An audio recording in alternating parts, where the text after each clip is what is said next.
US Financial Times editor based in Washington, D.C. It's a delight to be here. I think this is the 8th Abu Dhabi Strategic Debate, and I think this is my 4th, and I enjoy it more each time. We're here to talk about a very important, very large topic, which is digitalization and the global economy, but of course in the context of the pandemic that we still haven't emerged from. And it's a huge subject, but if you think back to the beginning of the pandemic, a lot of people were saying, look, COVID-19 is going to change, disrupt the nature of the global economy, of how we do economics. It's going to lead from open global economy to a more protectionist one. It's at the corporate level going to lead from just-in-time, hyper-efficient production to just-in-case, more resilience-based, stockpiling, reshoring. We had predictions that COVID-19 would lead to the depopulation of cities as people who are working from home move to more remote locations. So that was the disruptive sort of prediction of COVID-19. But there were others who said, no, it's not going to change the nature of the global economy. It's going to accelerate pre-existing trends, one of which on the negative side is the US-China decoupling. Clearly, the pandemic has led to a more rapid deterioration in relations between the US and China, and perhaps a fast forwarding of expectations of their technological decoupling.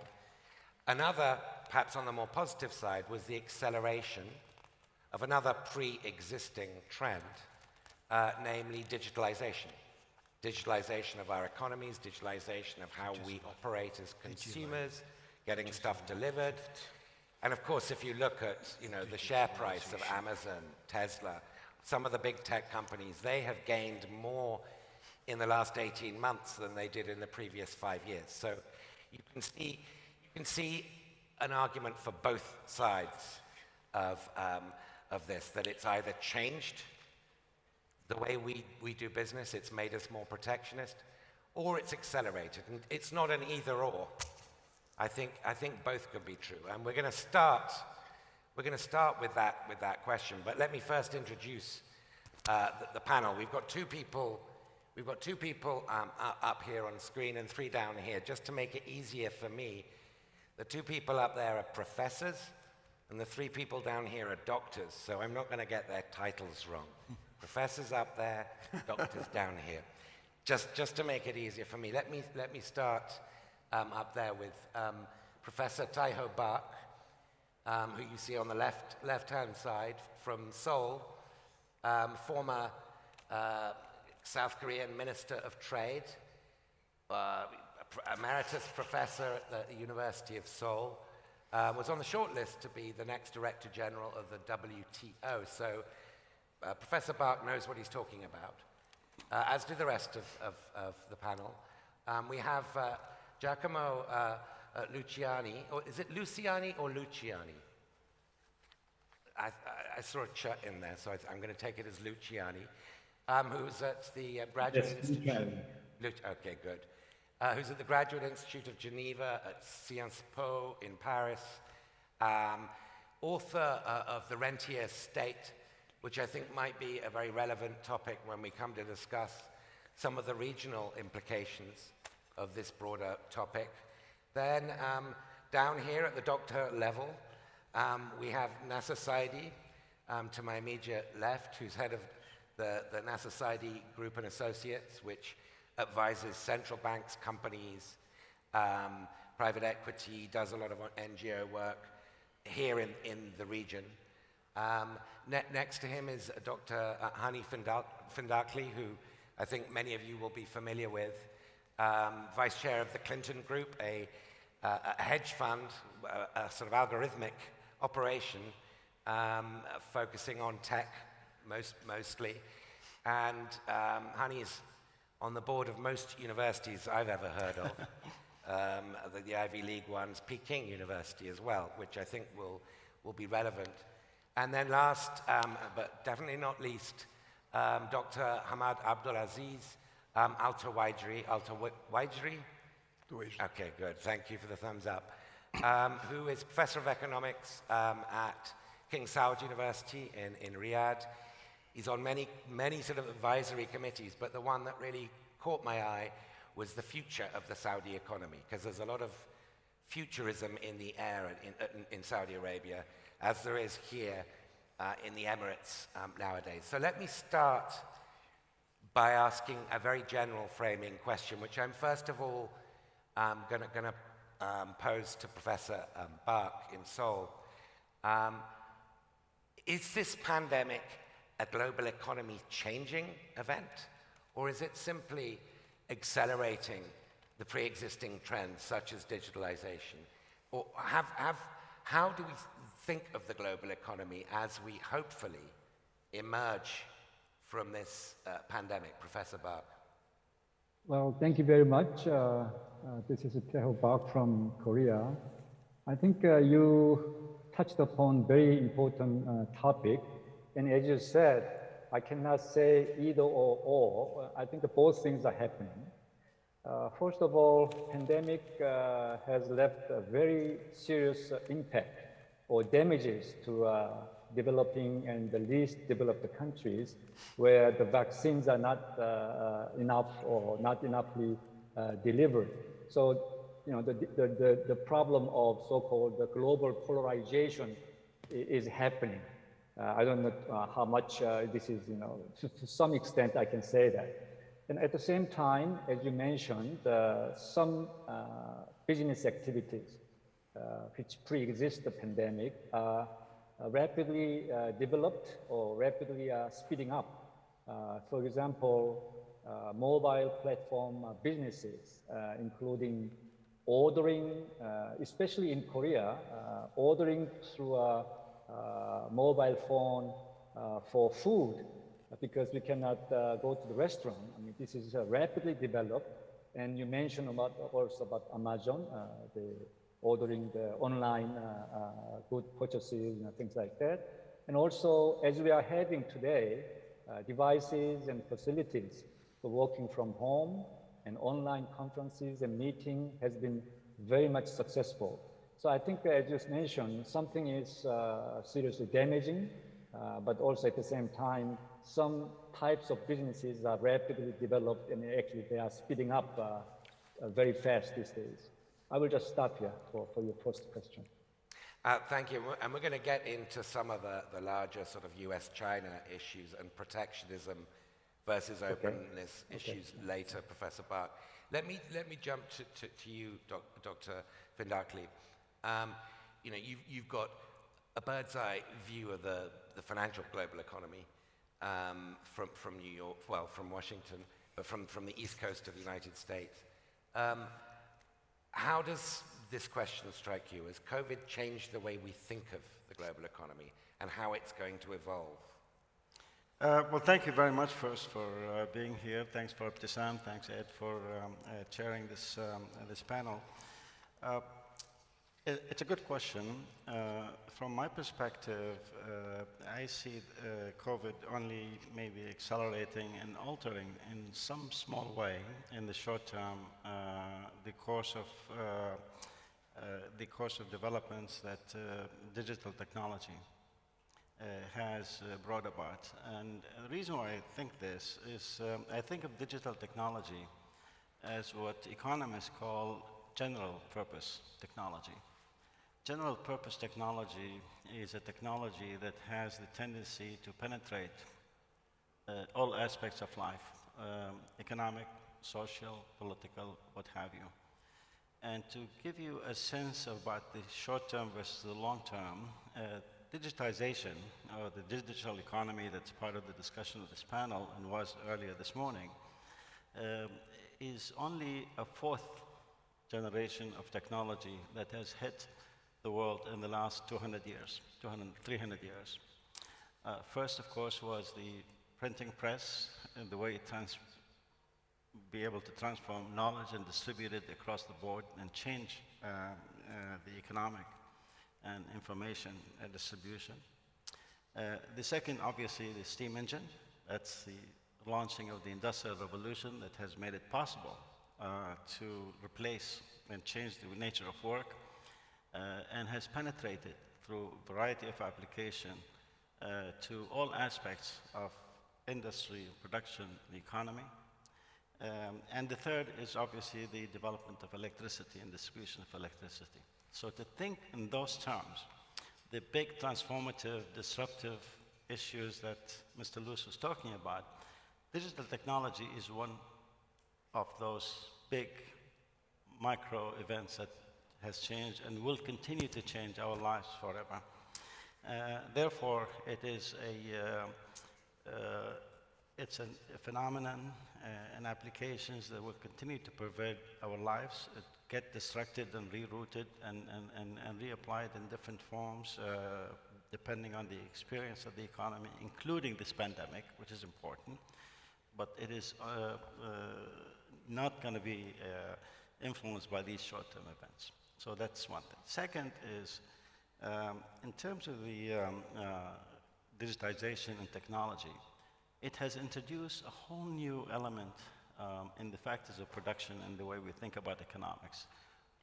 In agriculture economy, we had farms and farmers as the main factors of production. In the industrial economy, we had machines and capital and labor. In the technology and digitized economy, we have a whole new factor that did not count as much in the way economists thought about the world economy, and that is data, and the role of data as a major factor of production and the way it influences the decision-making and the development of the economy. The third and final factor is, and what Mr. Lewis was referring to, which is the nature of work, the way we work, and the skills that are necessary to advance the kind of things we do both as a society, as workers, and it changed not only the skills, but the nature and the connection, people to people, people to machine, and machine to machine, that have spawned a whole new technology, like artificial intelligence and things of that type. So that's why when you take it all as a collective event, digital technology is a long-term phenomenon that will be influenced at some point or the other by events like the pandemic. So it sounds like you're in the acceleration Yes. of pre-existing conditions. Dr. Al-Tawajri, you're in an economy that is remaking itself, I mean, not just technologically, but in terms of bringing women into the labor force. There are all kinds of really quite rapid changes happening in Saudi Arabia. What impact has COVID had on those changes? Has it sped them up? Well, Saudi Arabia is a developing country, and it's since 1970 it's trying to build restructure the economy, and they were succeeding to somehow. But what happened in the pandemic is that it affects the economic hardly at first, and because of the reduction in or decline in the demand for oil, and the prices of oil went really down, and we depend a lot on the oil production and oil revenues to spend on the development of the country. Even though the government now is really trying hardly to diversify the economy, but when COVID happened and we were badly affected, the government tried to use some policies to increase its revenues, and one of them were to increase taxes, to introduce, in fact, taxes, because before we never had taxes, and that was a little bit harmful. The problem is in Saudi Arabia and the same for other developing countries, the infrastructure for digital economy was not really strong. Even in Saudi Arabia, it was one of the best among the Arab world, but it was not enough. So we really badly affected. And if I want to talk about Saudi Arabia, I would also talk about the other Arab countries. In the Arab countries, the spending on digitalization, digital technology is just 4% of the GDP, comparing to 18% in developed countries and 10% in developing countries, which would explain that's really low. And the government in Saudi Arabia and even other countries really tried to introduce digital technology in education and health and employment. Saudi Arabia succeeded to some really large degree in that. But still, there are challenges facing the use of technology, digital technologies in Saudi Arabia and other countries, which is like the lack of technology development and the gap in education. The gap in education and the ICT skills, it's really low. Even in Saudi Arabia, it's not, the education is, now they are changing it. And because of the pandemic, really they are changing it. And this is the benefit of the pandemic. Not everything is bad. We are getting something good out of it. It did change the way we think. It did change the way, a little bit of structure of the employment. But, you know, in Saudi Arabia and other countries, the pandemic really badly affected the employment. And the problem with the digitalization industrial technology is that it will induce using a capital-intensive process rather than employment intensive process, and which really did increase the unemployment rate in Saudi Arabia and the countries in the Middle East too. But now we are a little bit recovering, and recovering faster than what we really thought. Okay, and that's a great answer, and we want to get into a little bit more in a moment to the digital divide, not just within countries and labor forces, but between regions of the world. And we're definitely going to get into that. But Dr. Saidi, could you describe for the region, for the Middle East as a whole, whether COVID has changed its outlook on the global economy? Does it think differently about the global economy? I think we need to start off with what the pandemic meant. And of course, it's the biggest shock that we've had in terms of global trade and output since World War II. Mm-hmm. It translated itself, of course, into a big decline in the oil price, and of course in oil output accordingly. And so for the Middle East economies, particularly the oil producers, again, the biggest shock they've had in several decades. Now, interestingly enough, all the countries, of course, particularly the oil producers, have oil diversification policies. They've got diversification policies. It is precisely those sectors in which you diversified, such as trade, tourism, and the like, which got the most adversely hit. Yeah. So one of the things that has happened is to rethink what is your strategy for economic diversification. I think that was a main one. The second one has to do with public health systems. And that, of course, is a global phenomenon. This is the first time we've tested health systems at the national level. And we've learned, of course, that health systems are a public good and that we underinvested in them. And the more you underinvested, the bigger the impact the pandemic had on you. The third thing, I think, had to do with digitalization, which is, of course, we're going to get back to. And here, if you look across the Arab world, those countries which were the most digitalized, namely the GCC countries, UAE, Saudi in particular, suffered least from that point of view. And particularly the larger companies, I would say. Those that didn't benefit are the SMEs that were not digitally prepared. So they didn't get into e-commerce.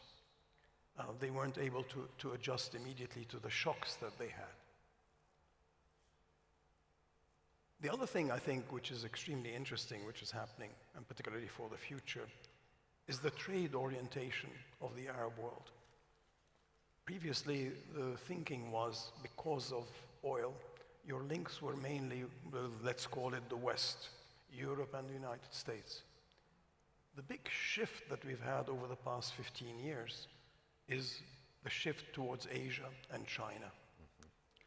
That's extremely interesting for the region because when you think about it globally, you've got three engines of growth. You've got the United States, you've got China, and the EU.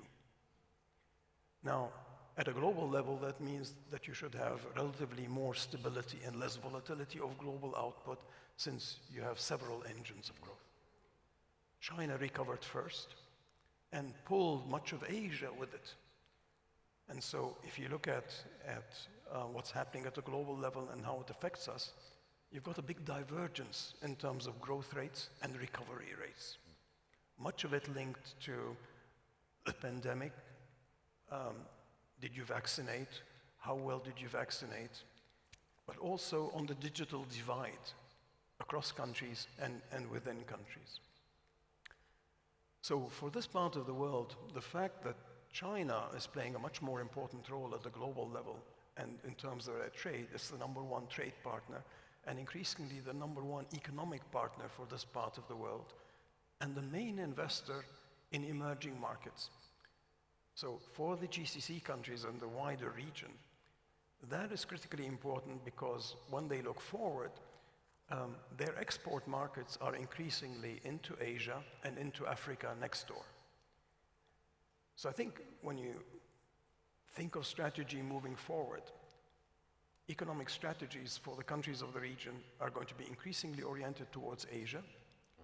That has some important implications because trade and investment agreements as they currently stand are with Europe and the United States and much less so with Asia. We haven't developed them. The second big thing I think is that, particularly the GCC, I'll focus a little bit on that, has a customs union in place. But that has not led to as much integration as you would hope for. And now what the UAE and Saudis are starting to look at is developing trade agreements themselves. And what needs to be rethought is what sort of trade agreements do you want to put in place at a time at which digital platforms are changing the nature of trade. If you look at what happened to e-commerce, it increased from 14% of global retail trade to 17%, a big jump in just 1 year. That's phenomenal. And so the message, of course, to everybody is get digitalized, educate your people, put in place digitalization strategies, and make sure it reaches everybody. I think a major lesson across the region is you've got to reach out to women because they were left out in many cases because in digitalization. The informal sector, you take a country like Egypt, Morocco and others have large informal sectors and the poor and lesser educated. They are not on the broadband map. So main challenge is therefore rethink your trade and investment agreements, invest much more into digitalization and broadband. That's a public good, think of it as a public good, and make sure your health systems are prepared for the next pandemic. Some very, very good food for thought there, and I'm glad you mentioned the Asia dimension because we're going to get into the larger US-China context as well. But Professor, you're up there, Professor Luciano. A very important related dimension to the impact of COVID is climate change and the move to the post-carbon world. Not just because we've just had COP26 in Glasgow, but also because COVID, I think, supposedly taught us the meaning of interdependence and the need for global cooperation. And I don't think that challenge is felt anywhere more urgently than it is in this region. Talk to us a little bit about the Gulf's move, or its plans to move to a post-carbon or post-fossil fuel world. It doesn't look like it's happening very fast. Yes, thank you very much. And first of all, let me thank you specifically, my good friend Ibtisam Kitbi that invited me for this panel. I'm sorry that I could not be with you physically in Abu Dhabi, but this is one good thing that we learned with the pandemic, that is that we can communicate at a distance without necessarily having to take a plane to see each other physically. I think the pandemic has highlighted the degree to which we are profoundly interdependent, and perhaps in the mind of many prompted the conclusion that we are too interdependent and vulnerable to each other to an extent which is probably not 100% acceptable. So I think in the immediate, we are moving in the direction of strengthening defenses and making ourselves less dependent on the global economy. So I definitely see a tendency towards delinking in many areas, not radically, not entirely, of course, but to a certain degree. And that is also what can come out of the conclusion of the Glasgow COP26 conference, which has been, I believe, largely disappointing to many, and certainly to the European countries and the European Union. I think what we have waiting for us ahead is the implementation of the so-called CBAM, or carbon border adjustment mechanism that the European Union is considering, and that will punish carbon-intensive imports from the rest of the world, and may potentially start several conflicts, trade conflicts, in connection with the will to decarbonize. Let me say that I think the same tendency is also visible in the digital world, because we have become very interdependent in that respect as well. And in many cases, we have had instances of cybercrime or doubtful and unacceptable utilization of cyber tools on the part of either non-governmental entities, or in some cases entities that pretend to be non-governmental but are in fact linked to governments. And episodes such as spying of the mobile phones of heads of governments in Europe and so on and so forth have left a very significant mark. And I think in the future we will see much more care in the management of our interdependencies, so to speak, not accepting them in a routine way.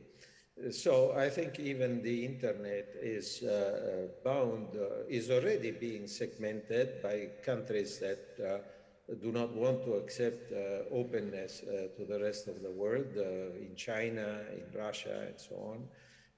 But you know, this may very well develop further. What does this mean for the future of the Gulf? Because you asked me about that.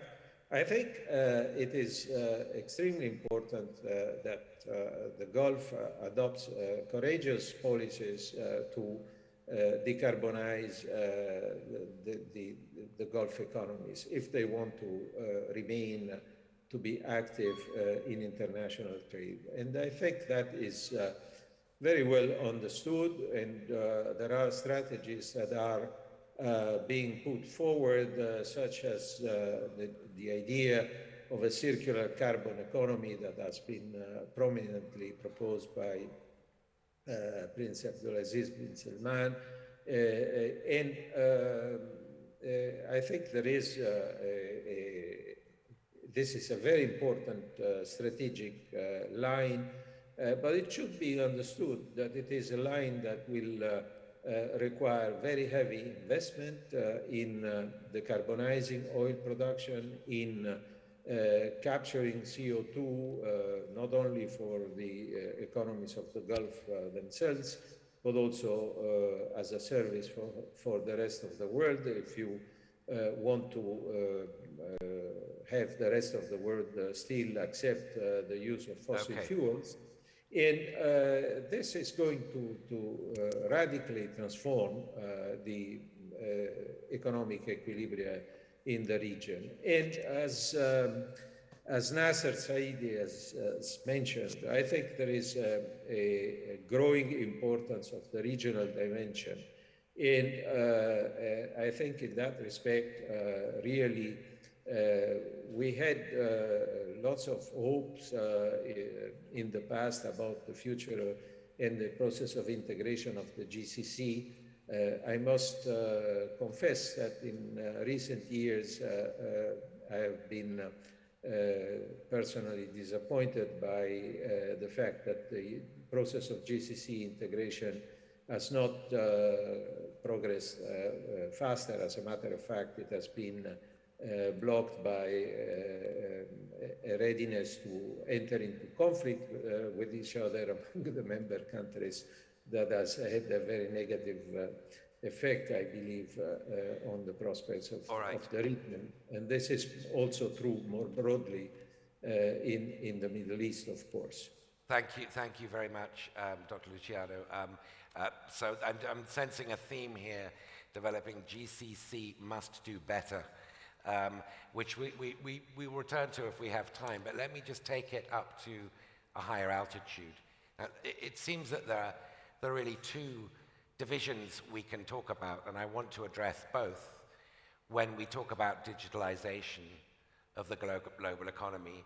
One is something I'll get onto in a minute, which is within our societies and skills, the future of employment and growth. But the other is the global bifurcation, or expected bifurcation, technologically between China and the United States, and how that affects everyone else in the middle, like this region, like the Europeans. And I want to, starting with you, Hani, and then moving to Professor Bach, I want to ask, to what degree is decoupling now becoming a real thing? Between China and the United States? Well, it's getting there. We are, I think, in the early stages of doing that. And where we go is still uncertain, but we're getting in that direction, no question about it. It is part of the political discourse. It has now penetrated into a social discourse, and the real question is, which way is the global economy headed? The United States continue to rely on Chinese imports, Chinese industries, but is beginning to identify those technologies that it wants to preserve for itself, and it wants to isolate from China and develop basically standards and technology that's going to be distinct and different from the Chinese one. Chinese are doing precisely the same thing. It is leading to what I have been calling two systems, one world, in which countries are going to have to make some choices between the technology that the Chinese will dominate and the technology that American sponsored or American supported that will dominate. One of the issues that I had pointed out earlier about the role of big data in the economy and the role of data as a factor of production is going to play very big into this separation between China and the United States. There are two aspects to that. One is the data itself, that China still feels it has a competitive advantage, and therefore in all the efforts that the Chinese government is doing in terms of accessing technology, in terms of social media, in terms of separation between US and Chinese products, it's focusing on that aspect in which the protection of data and data transfers is taking the highest possible priority. The second is the processing of that data. And as data becomes bigger, it requires more powerful computing and what's called quantum computing. Up until maybe 5 years ago, the US and China were at parity in the quantum computing field. But in the last few years, including in the last couple of years, where China has made breakthrough in quantum computing by developing this unique chip called qubits that is basically allowing it to process data and information in a much more efficient and much more speedy way than the US. I think the US is catching up, but in the end, that separation, even in the processing of data and in the use of that data for applications that run far and wide, will continue to dominate the competition between the US and China. One world, two systems. One world, two systems, which is an ominous sounding phrase. Professor Park, you, in South Korea, one of the most digitalized economies in the world. Pole position, but a very uncomfortable pole position to observe this decoupling. Are we overstating the degree to which decoupling is happening? I mean, I see that a lot of the Silicon Valley venture capital companies like Sequoia Capital are investing in tons of Chinese very, very high-tech semiconductor operations. So is this still just political and geopolitical talk? Or are you, at the coalface, as it were, in South Korea, observing a genuine technological divorce taking place? Well, we are in the process of choosing which direction we should go. But in fact, let me introduce the story regarding Korea and United States. These two head of state met in May this year. And Biden specifically mentioned that US is asking Korea not to supply semiconductors at a certain level and above. In the nominal, in an average level of semiconductors, you can do business with China, but don't do it at a certain level of semiconductors. In other words, US want to build its own supply chain at the national level to protect national security and also promote the industrial self-reliance. And the sectors are semiconductors and also batteries for electric cars. US specifically asked not the Korean government, but Korean companies like Samsung, LG, SK. They all pledged to make a huge investment in the United States. That means actually we are kind of forced to do something. The problem is these companies used to produce semiconductors in China. All three firms have factories in China. So they produce semiconductors and export to the United States. But now they are making investment in the United States, just like Taiwanese companies. Then they produce semiconductors and supply to the US from there.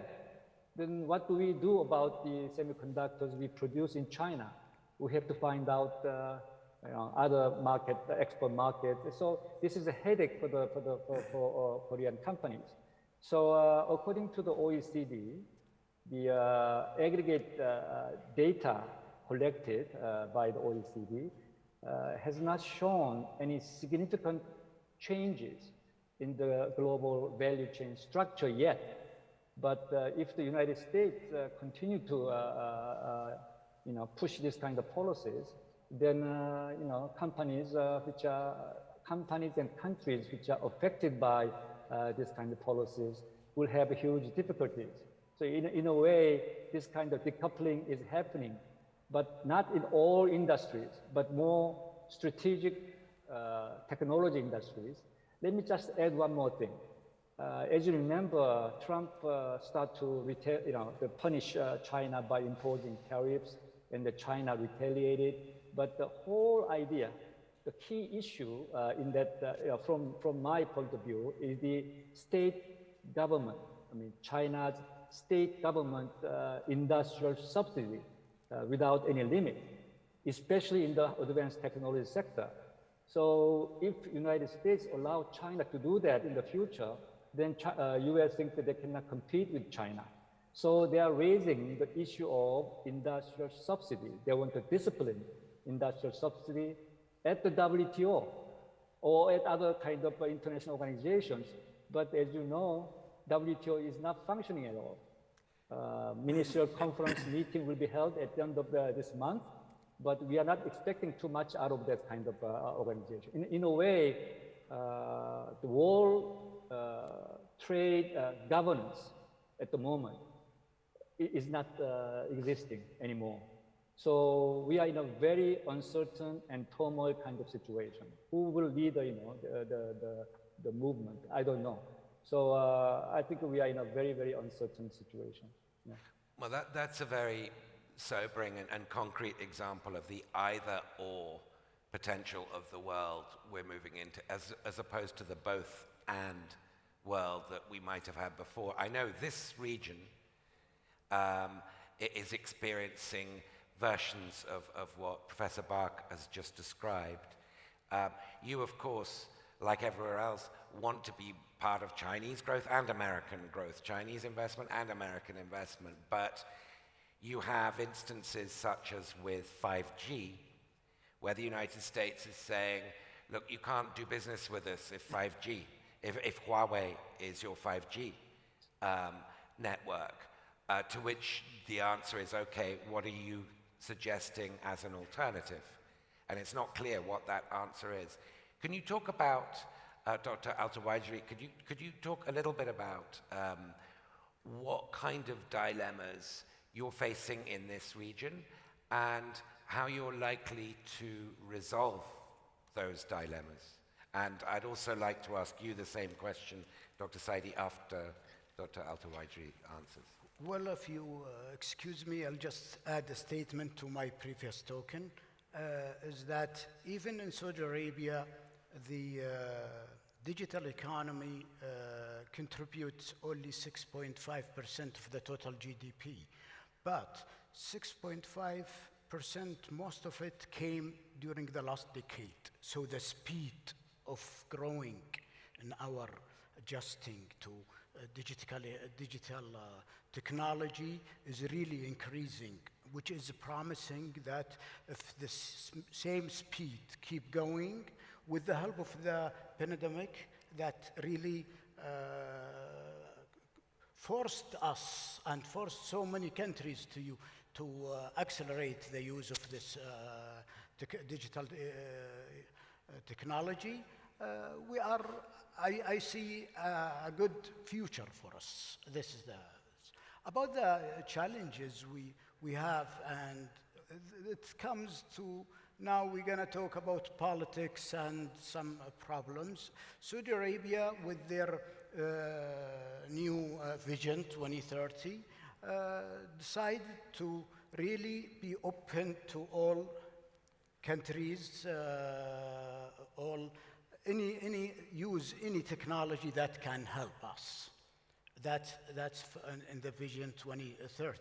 So I think they will compromise to get the best out of what we can get.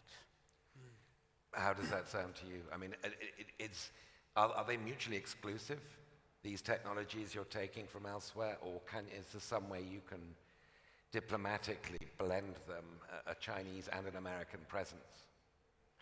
I think you're going to have to be technologically neutral, but I just want to remind us of a couple of numbers so that we realize what we're dealing with. So if I look at US-China, between the two, they account for half of the world's hyperscale data centers. Okay? They have the highest rates of 5G adoption in the world, 94% of all AI startups, 70% of the world's top AI researchers, and about 90% of the market capitalization of the world's largest digital platforms. Okay. Europe, noticed, are not in those numbers. So what we're living is a global digital divide in terms of data value chains, because that data is the next new resource, right? Now, you've got two very different models. The US says the data is owned and effectively controlled by private sector. China says, no, I control the data. And that's critical because on a daily basis, you've got maybe some 550 million Chinese users of the internet. And Tencent and all the others have all that data, and so does the government. So they're able to think of what is the value added, and that means all the difference to what I'm going to do on e-commerce and the rest. So Europe and the United States are at a disadvantage from the point of view of governance of the data and who owns the data. So if I look ahead in our part of the world, I think there are several conclusions. The first is we need to think of where do we fit in the data value chain. It's no longer about what is our value added in terms of goods and services. It's about what do you do in terms of data, because the digital economy is going to be centered around that. So that for us must mean that we have to be neutral in terms of the technology. I can't be just in one camp. We cannot do that. So although the United States might want to put pressure on don't go with Huawei or equivalent, we need to resist that for our own interests. We need to be neutral in terms of technology, be much more open. And the reason is, of course, technology itself is rapidly changing. AI, big data, is rapidly changing. I don't know what the world is going to look like in 3-5 years' time, not even in 2 years' time. So why should I wed myself to one technology? I should be open. It should be about open platforms. But above all else, we need our people to be trained in AI, blockchain, DLT, you name it. If we don't do that, we're not going to participate in the fourth industrial revolution as it's currently owned. We won't be on the digital map. So I think two big challenges moving forward. You were talking about climate change and its impact. I think the energy transition is the single biggest challenge facing this part of the world. Very simply because much of our wealth is natural resource wealth. It's oil and gas. And if I look forward, the potential for renewable energy, solar, you name it, to replace and gradually be the most important part of the transition is certainly on the map. Therefore, we run the risk in 15, 20 years of having effectively stranded assets. That means you have to start adjusting from now, because 15 and 20 years is a blink's eye. It's not even one generation ahead. So how we deal with the energy transition, I think, is the most critical challenge. And it's not just for the oil producers. Remember that the oil producers are strongly linked to all the other non-oil producers in the Arab world through labor flows, remittances, investment by the GCC countries into those. So if there's a negative impact on long-term growth prospects for the GCC, it's going to translate itself into impact across the Arab world. And therefore, the energy transition, I think, is the #1 challenge. The second one, of course, is digital. What is our place in the data value chain? And who's going to own the data and who's going to own the technology? Right. I'm glad you mentioned Europe because, you know, some people see the economy, global economy, as a three-legged stool, but from what you're saying, and Professor Luciano, I want you as a European to briefly comment on this. We're talking in terms of the future of the global economy right now of a two-legged stool, not a three-legged stool. Is that correct, Professor Luciano? And what's Europe going to do about it? Well, Europe is aware of the problem. It's aware of the fact that there is excessive dependencies. I think we are seeing progressively policies not dissimilar from those of the United States. For example, I mean, you know, the batteries have been mentioned. It's clear that Europe will do exactly, or is already doing exactly what the United States have been doing. You know, we want batteries to be produced in Europe, and the attitude of Europe towards the giants of the digital era, the great companies, American companies, is also clearly critical, and attention for the reshoring of data is very prominent. So I think Europe is divided, is always unable to play the role that we would like to see her play, but you know, is definitely moving in this direction, and sees itself as a third pole. Yes. So it is there is a political will which is in many ways resisted by different interest groups, but eventually I think will prevail. And that is something that needs to be taken into account. We don't want to simply be caught in this dichotomy between China and the United States. The political choice is very clear. I think a majority of European government and European people feel closer to the United States for a variety of reasons than they do to China. So in terms of civilization, undoubtedly there will be a search for closer relations with the United States. Having said that, you know, I mentioned the CBAM and the carbon border adjustment mechanism earlier, and attitudes towards decarbonization. The divide with the United States there is very significant, and will have to be negotiated in some way. Thank you. Before I ask, I've got more questions, but I just want to check, because there's no timer on here, what time I'm supposed to finish. If a kind soul from the ADSD could run up with a bit of paper and tell me when I should finish by, because I also want to take questions from the audience.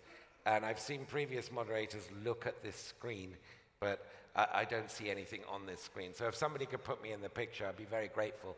But let me ask, sticking on this theme of digitalization and the future of the world economy, do you in the Middle East expect the dollar will still be king 10, 15 years from now? I mean, we hear a lot about the digitalization of currency, and that China's central bank is a little bit ahead of the curve on that one.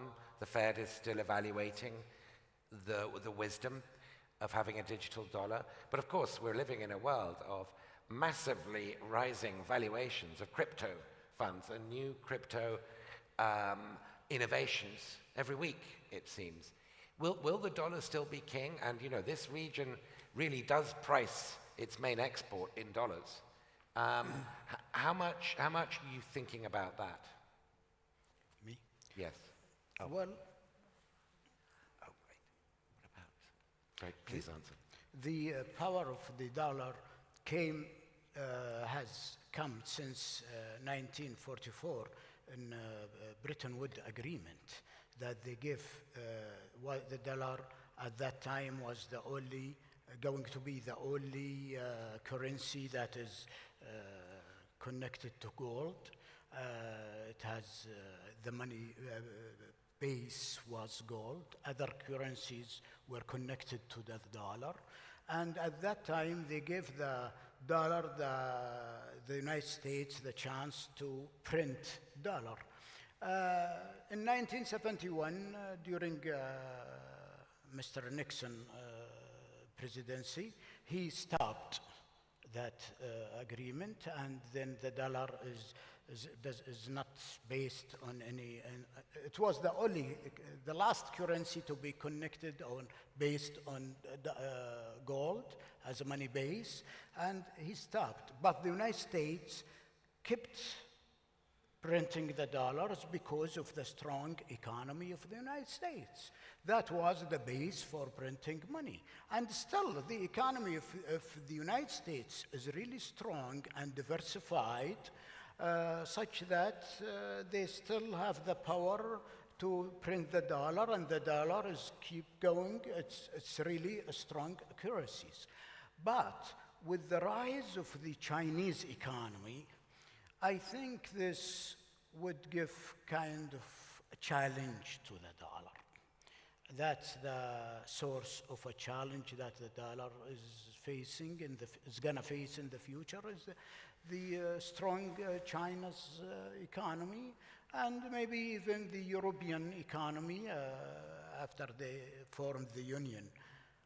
But still, I believe the dollar is going to keep going and be the leader of the currencies in the future. Nasser, and then Dr. Vindar. Sure. Okay. Our biggest economic partner and trade partner today is not the country that was so in 1970-71. It is now China. So if I look at the economic interests of the oil producers, and particularly the GCC, I would need to think about the yuan as being a major currency I want to link to. Linking to the US dollar and pegging to the US dollar, as we have done so far, means that you have no monetary policy independence, right? You do what the Fed says. Now, that was perfectly convenient and delivered, most cases, relatively low inflation rates. And you were linked to the country, as well as Europe, that was your major trade partner. That is no longer the case. You've got structural change. So I think moving forward, you might want to go towards a basket. And that basket would comprise dollars, euro, as well as the yuan. It has to be part of that basket. Now, to your question, I can continue pricing my oil and gas in dollars, but payment and settlement can then happen in yuan. Why? Again, and I'm not trying to advocate for China, but I'm just observing reality. The 10 biggest banks in the world today, or 8 out of the 10 biggest banks in the world today, are Chinese. And they dominate trade and commerce and all the rest. So what we need to think of, and again, this is in our own national interest, is we need to increase those linkages, particularly in payment systems. And then that goes on to say, I want to look at CBDCs, right? Central bank digital currencies, developed in the region, and that's already started, by the way. We already have some testing going on and research going on between the UAE Central Bank and SAMA in Saudi Arabia. If you think of those two countries, of UAE and Saudi, if they develop a joint digital currency, that could have enormous implications for their trade across the Arab world. And it would mean that much of the Arab world could then start trading in that joint digital currency with many benefits in terms of financial inclusion, in terms of lower costs of cross-border flows and transactions and the rest. So you need to prepare for a very different world that is already at your doorstep. So potentially extremely interesting in terms of CBDCs. Dr. Findakli, very, very briefly, because I need to get to some of the questioners, but your thoughts on this? Well, there are three issues. One is the role of the RMB in international transactions and as a reserve currency. And my theory behind it is that I don't believe that the strength of the Chinese economy or the size of the Chinese economy or the role of Chinese products in exports and imports throughout the world necessarily lead to holding the RMB as an international reserve currency. And I'll give you a couple of examples. Since the 1920s and 30s, the US dollar was the dominant world currency, and yet economists didn't realize that it was actually the largest currency denomination of trade until about 20 or 30 years later. That may be still the case in the RMB case. But Japan dominated global trade and was the largest exporter for many years, and yet the Japanese yen did not supersede the US dollar as the reserve currency. Up until about 10 years ago, Germany was the largest industrial exporter in the world, and yet the German mark was not the reserve currency. So there must be some features to the reserve currency which has to do more than just the size of the economy of trade. And it has to do with the capital markets, with the structure, with an international monetary system that makes a currency a reserve currency or an important currency. China wants to increase and internationalize its currency as an international reserve, and it has made several steps in that direction, including joining the IMF basket of currencies, the SDR. It has recently been, as Mr. Lewis was referring to, experimenting and testing a digital currency, not to have it replace the US dollar, but basically to keep up with technology and increase the efficiency of transfer and what have you. And being here in Abu Dhabi in the UAE, I should mention that part of the experiment of digital yuan involves actually the UAE. China has formed a consortium of 4 countries, including China, Hong Kong, Thailand, and the United Arab Emirates, as one of the 4 centers for the introduction of the digital yuan. So that's one aspect. Second aspect about currency is the issue of cryptocurrency, which was part of the discussion about this panel. I do not believe that cryptocurrency will be there to replace fiat currency. The reason for it is because it came for a different reason, and it has been introduced for a whole range of reasons, including the efficiency and the cost of the transfer, especially international transfers. It is not and has not been and probably could not be a store of value, but it could offer the digital platform on which the cryptocurrency system is based that improves security, improves privacy, and reduces cost. But because of the fluctuation of its value, it can only be a speculative tool for investing or speculating as compared to a store of value, but it will lay the foundation for digital currencies in the world that will be part of the fiat currency system. Okay, thank you. That's a very rich answer. We've got a few minutes for questions. If I could ask the questioners to keep their questions brief because of time limitations. Bhagat Karani, Delegate 214, if that helps. Bhagat Karani. Yeah, I'm here. In front of you. Here. Okay, I can see you. Okay. My question really is about the dialectics of interdependence and digitalization. Digitalization is supposed to increase and even speed up interdependence. Yet the pandemic has led to some aspects revising the global division of labor, even between neighboring countries like Canada and the US, not to talk about the US and Asia. So, what is the future? The new normal would be more interdependence with more digitalization, or less interdependence, and in what sectors? I'm uncomfortable about these dialectics. So I hope you can help me. Professor Bach in Seoul, did you hear that question? Yes. Could you answer it? You know, digital economy make interdependence more strong, but at the same time, the world we are living in, many politicians and even general public think that globalization and international trade are the main cause of the problem. And the politicians are utilizing this sentiment and then advocate more inward-looking economy, producing more domestic output and also less input. So in other words, the world is changing in one direction, but politicians want to keep more inward-looking economy, which means that interdependence or division of labor will be reduced. I think that this is one of the phenomena we are facing in all countries.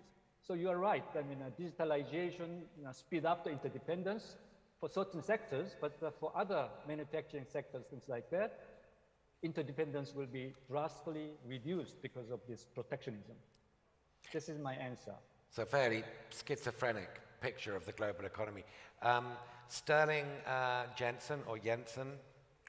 Jensen, thank you. Jensen. Sterling Jensen from the National Defense College.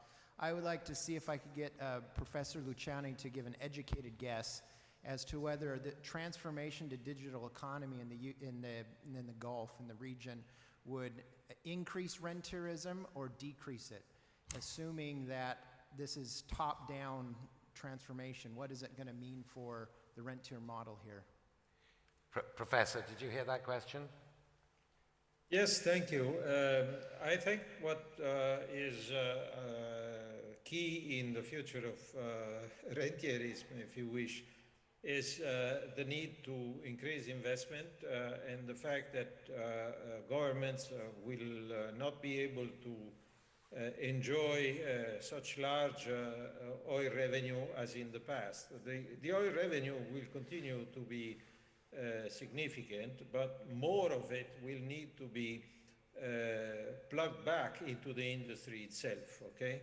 So for a variety of reasons, what is, so to speak, the free cash that is left for the government to use will be reduced, which means that there will be need to introduce new taxes. Now, Dr. Tuejri already mentioned the introduction of taxes in Saudi Arabia, and that was primarily VAT, which is an indirect tax. So the political impact of an indirect tax is different from the political impact of direct taxes. I think what we will see is direct taxes. Direct taxes are facilitated by digitalization, of course.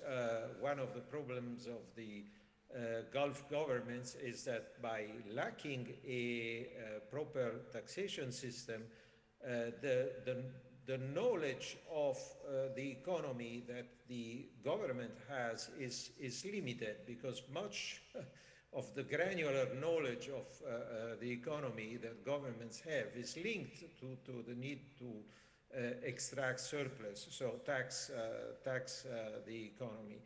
And digitalization will definitely, as everywhere else in the world, facilitate taxation and the control of all transactions, and in that sense may facilitate the evolution from a rentier state situation to a situation in which the government is supported by the economy, and therefore the implication is that it has to respond to the local economy.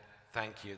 It's a very rich answer. On the condition that the final questioner machine gun their, not literally machine gun, metaphorically machine gun, a very quick question, and whoever it's posed to give a equally machine gun answer, then Khalid Al-Hashmi, delegate 914, if that helps, but Yeah, I'm sure you know your name. Oh, and then it's the end.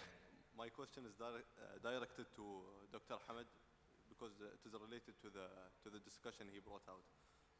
But I would like to say it in Arabic if you don't mind.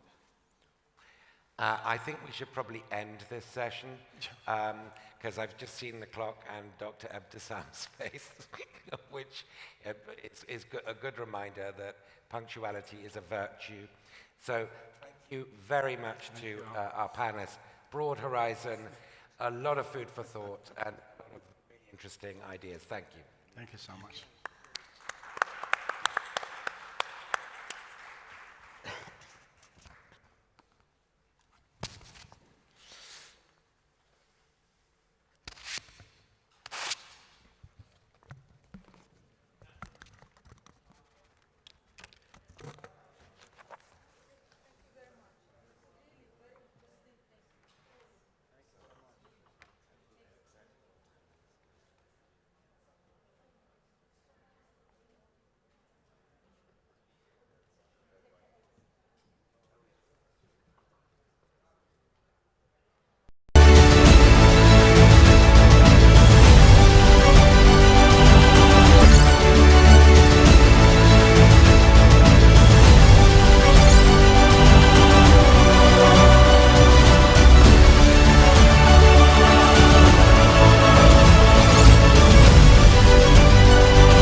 Good afternoon, everybody. Welcome to our panel. We're going to be moving into the geopolitics. We have, I think, a very fascinating topic and a great group to address it. The question that we'll be talking about, somewhat provocative, the United States and China, is war inevitable? I don't think I'm giving anything away by saying I think the short answer is no, but I think it'll be very interesting to hear my co-panelists' thoughts on the issue. Of course, this is the most consequential bilateral relationship in the world, and even for those of us who are neither American or Chinese, it still has a lot of importance for how our countries think about these issues that were being discussed earlier today. So I know we're going to move a little quickly, so I'll just get straight to it. I'm going to go first to Mr. Bilahari Kauzikan, who is the chairman of the Middle East Institute at the National University of Singapore. Bilahari, it's great to see you. Hi. Thanks I wonder if you can just give us a brief overview of what we're seeing, of course, is a shift in world order. I think typically when I think about issues of global geopolitics, talking to people from Singapore is always very instructive because you have a very unique vantage point. How do you see things playing out in this era of strategic competition? Well, first of all, I think competition between major powers is nothing unusual. Right? It is, in fact, probably a natural state of affairs. Competition, however, is not conflict, and I do not think war between the United States and China is inevitable. In fact, if we are talking about war by design, that means war as an instrument of policy, I think it is highly improbable, and there are two fundamental reasons for this. One is, of course, the nuclear factor. Both China and the US are rational powers, they are nuclear powers, and just as nuclear deterrence kept the peace between the US and the Soviet Union for 45 or more years, I think it will keep the peace and prevent war being used as an instrument of policy by either the US or China. The second reason is that, you know, I'm always very annoyed when people describe the US-China competition as a new Cold War. I think this is an intellectually lazy trope and one that fundamentally misrepresents the nature of the relationship. The US and the Soviet Union, they're two separate systems, and the competition was between two systems to see which would prevail. But the US and China are both vital and irreplaceable components of a single system, connected to each other and to other parts of the system, other major economies, by supply chains of a scope, of a density, and of a complexity that has never before been seen in history. I think decoupling or bifurcation is going to be very difficult. It's much more easier said than done. It can happen in certain specific domains, and it is happening in specific domains, but across the board, bifurcation is improbable. This is the second reason why I think war is going to be war by design, and I stress by design. That means war as an instrument of policy is highly improbable. Now, that does not mean that conflicts cannot happen by accident, because things can get out of hand, and conflict can result. I think the most dangerous flashpoint is probably the Taiwan Straits. I'll stop here and let my fellow panelists carry on. Thank you for that. Very useful, good way to kick us off. So I'd like to go next to the view from Washington, and with us from the Atlantic Council we have Dr. Matthew Kronig. He's the Director of Studies and the Director of the Scowcroft Strategy Initiative at the Atlantic Council. Matthew, welcome to Abu Dhabi. Thank you, it's great to be here. Great. So obviously, I think it's safe to say that politically in the US, most political conversations are pretty fractious these days, but one thing that you can find across Republican and Democrats is an agreement that the relationship with China is problematic. I think what we've seen with the Biden administration is actually a continuation of a lot of what we saw under the Trump period, and it seems that this is almost something structural.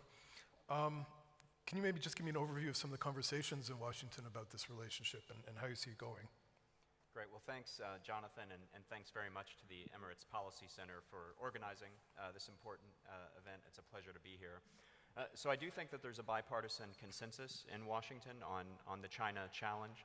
And I'd just begin by saying I think Washington didn't want to be here.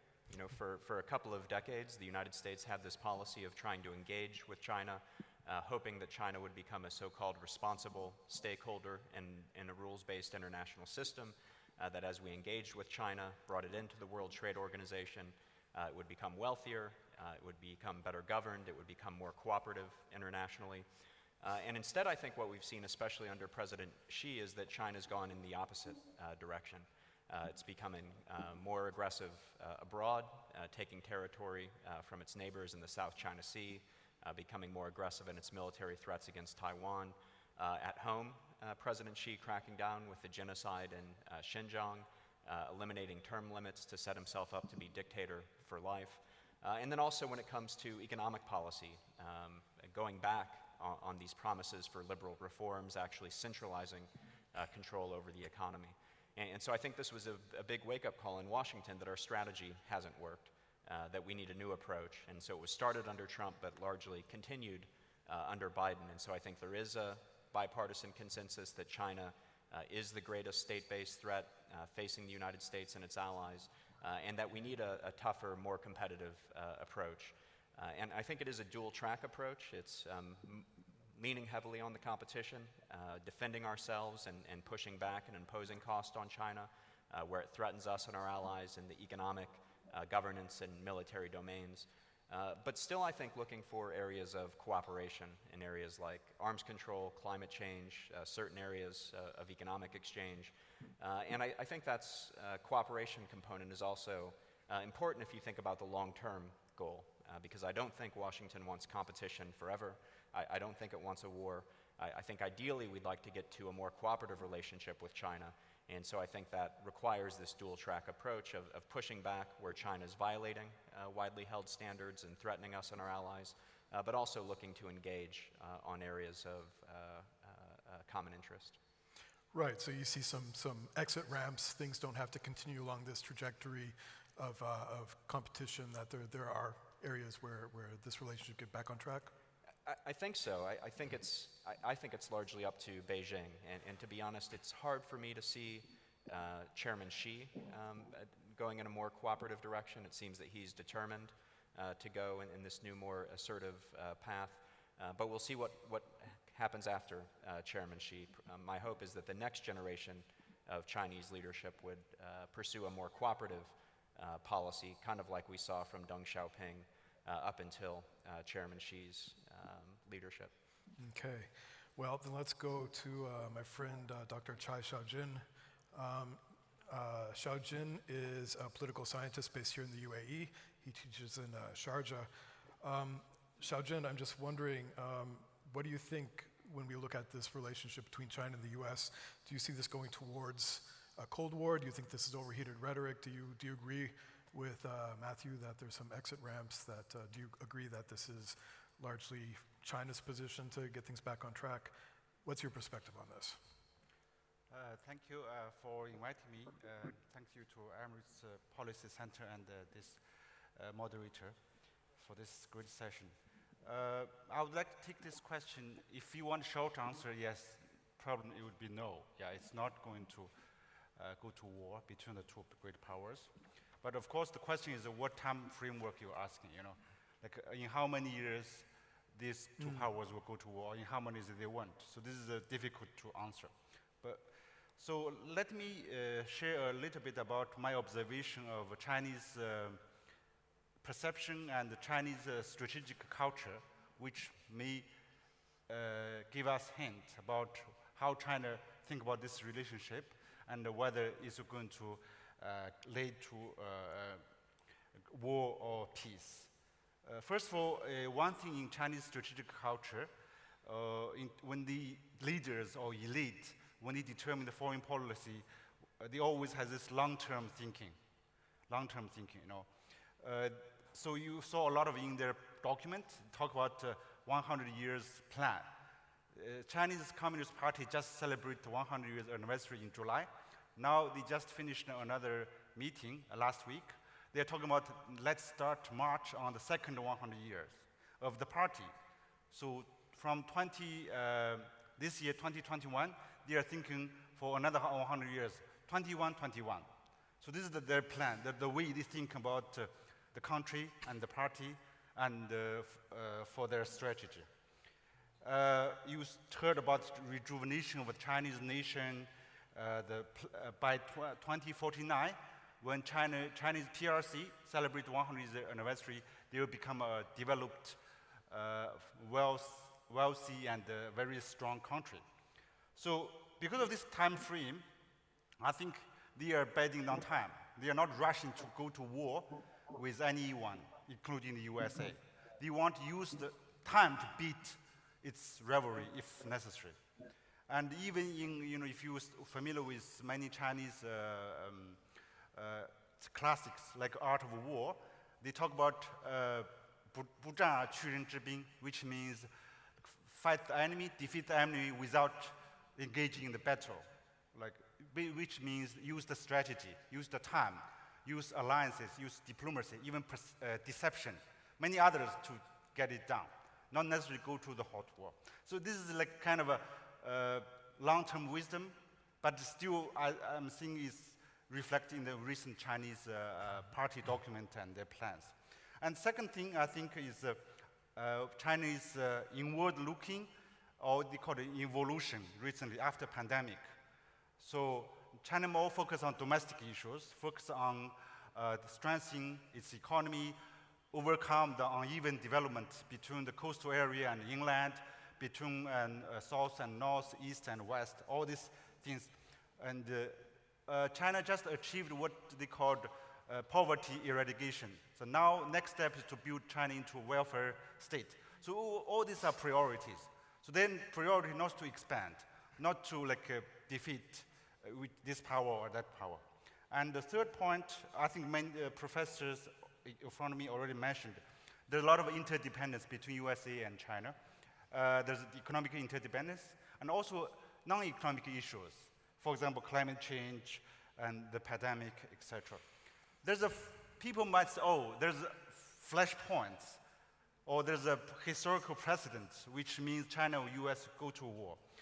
For example, you think about Soviet Union and the USA competition, but I think the situation is very different now.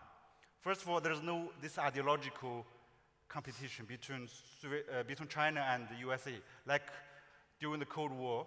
China is not promoting or spreading communism as a religion or as an ideology, as a missionary. China, the maximum you can see from Chinese Communist Party remain to be the leader of the Chinese state, but they don't see Chinese communist ideology need to be the world, world ideology, or some countries spread democracy. There has this missionary seal, but I don't think China come to that point yet. So this flashpoint, I think there's Taiwan, there's Southern China Sea, there's a trade war, technical wars. All this, I think, can be managed by the two powers.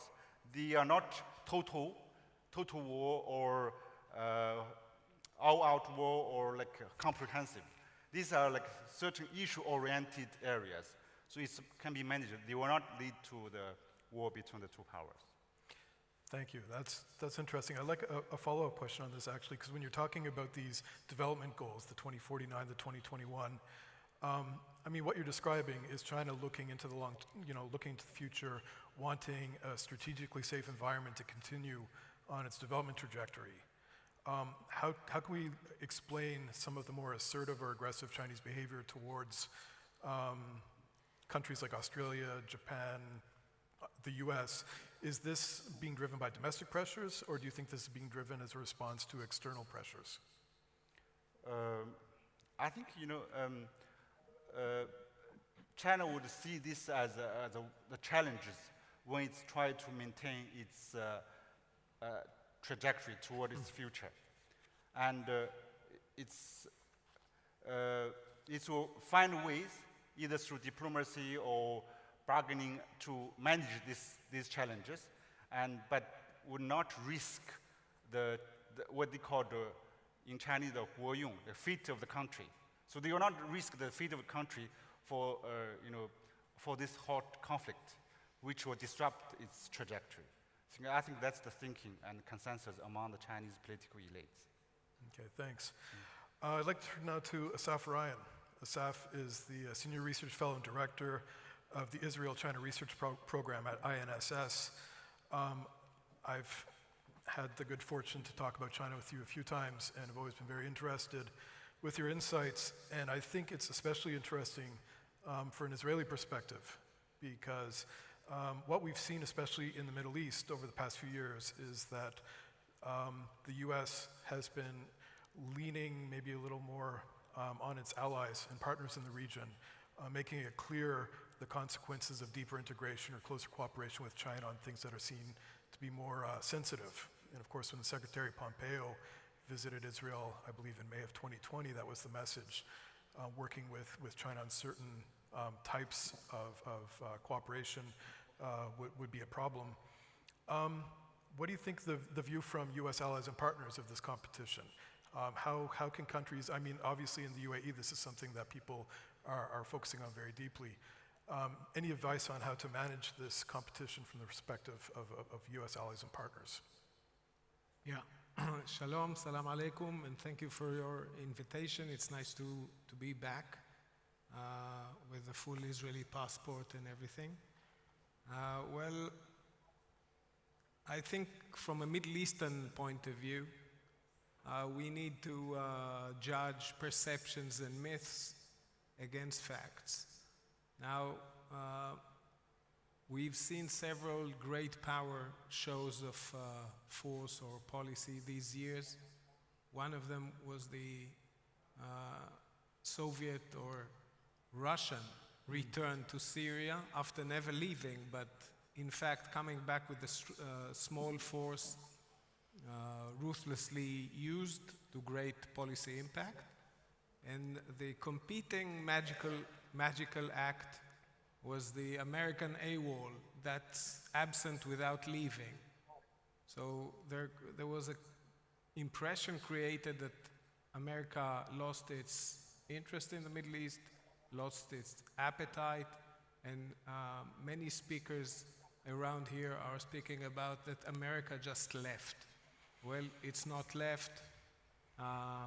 It's still holding the largest force in the Middle East. It's the most active militarily in the punch. It's the most coveted as a security guarantor. And I would say, as the comedian said, the rumors of the US departure from the Middle East are a bit premature, if at all. Another myth is that China will replace the US in the Middle East. Well, China doesn't replace the Middle East in many aspects because that's not the way China operates.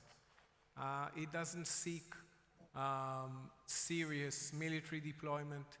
It avoids involvement or entanglement in the Middle Eastern intrigues and conflicts.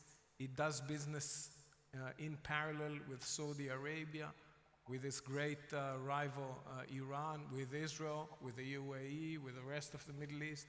No problem, that's mostly business. America is often criticized for not doing enough, or all sorts of criticism of that sort. China picks its own investment on the low-risk places where it's safe. It doesn't want to see its citizens or workers evacuated from Libya or Yemen as it used to.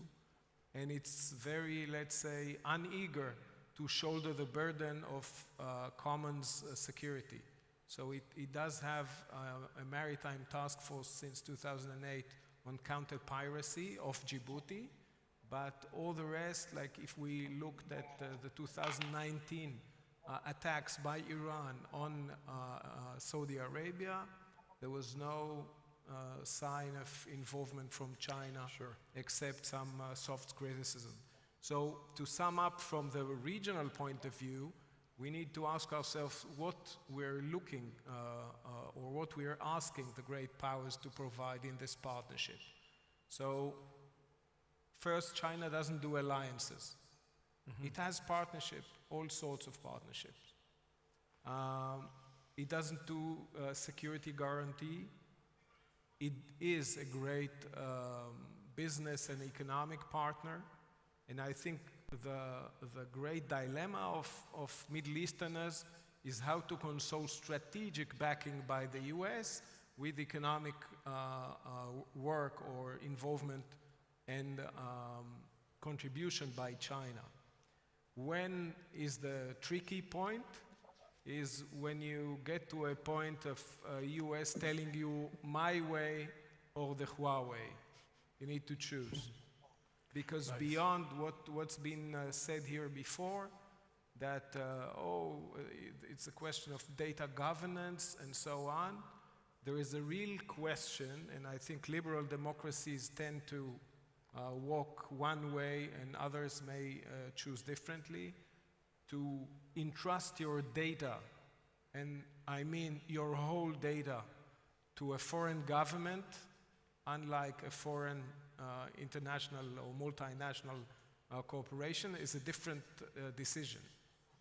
And since the strategic culture of China is to know everything about what's going at home, and it doesn't stop in China's borders because it's a strategic concept, people need to think, where do they want to entrust their digital economy, the whereabouts of the citizens, the bio data and so on, and who they trust most.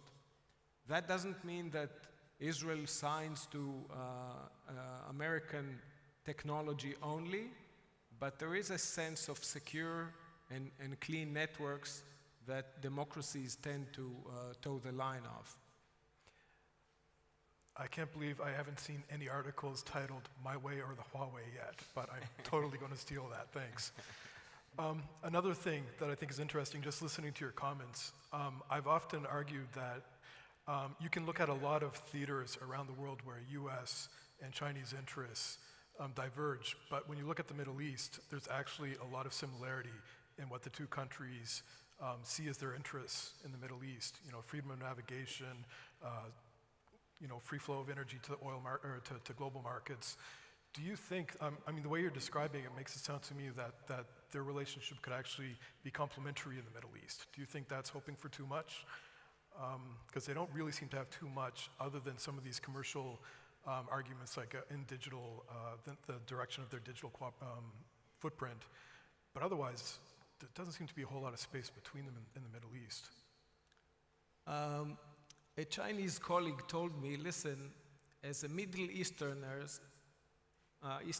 you're used to thinking about yourself as the center of the globe. Right.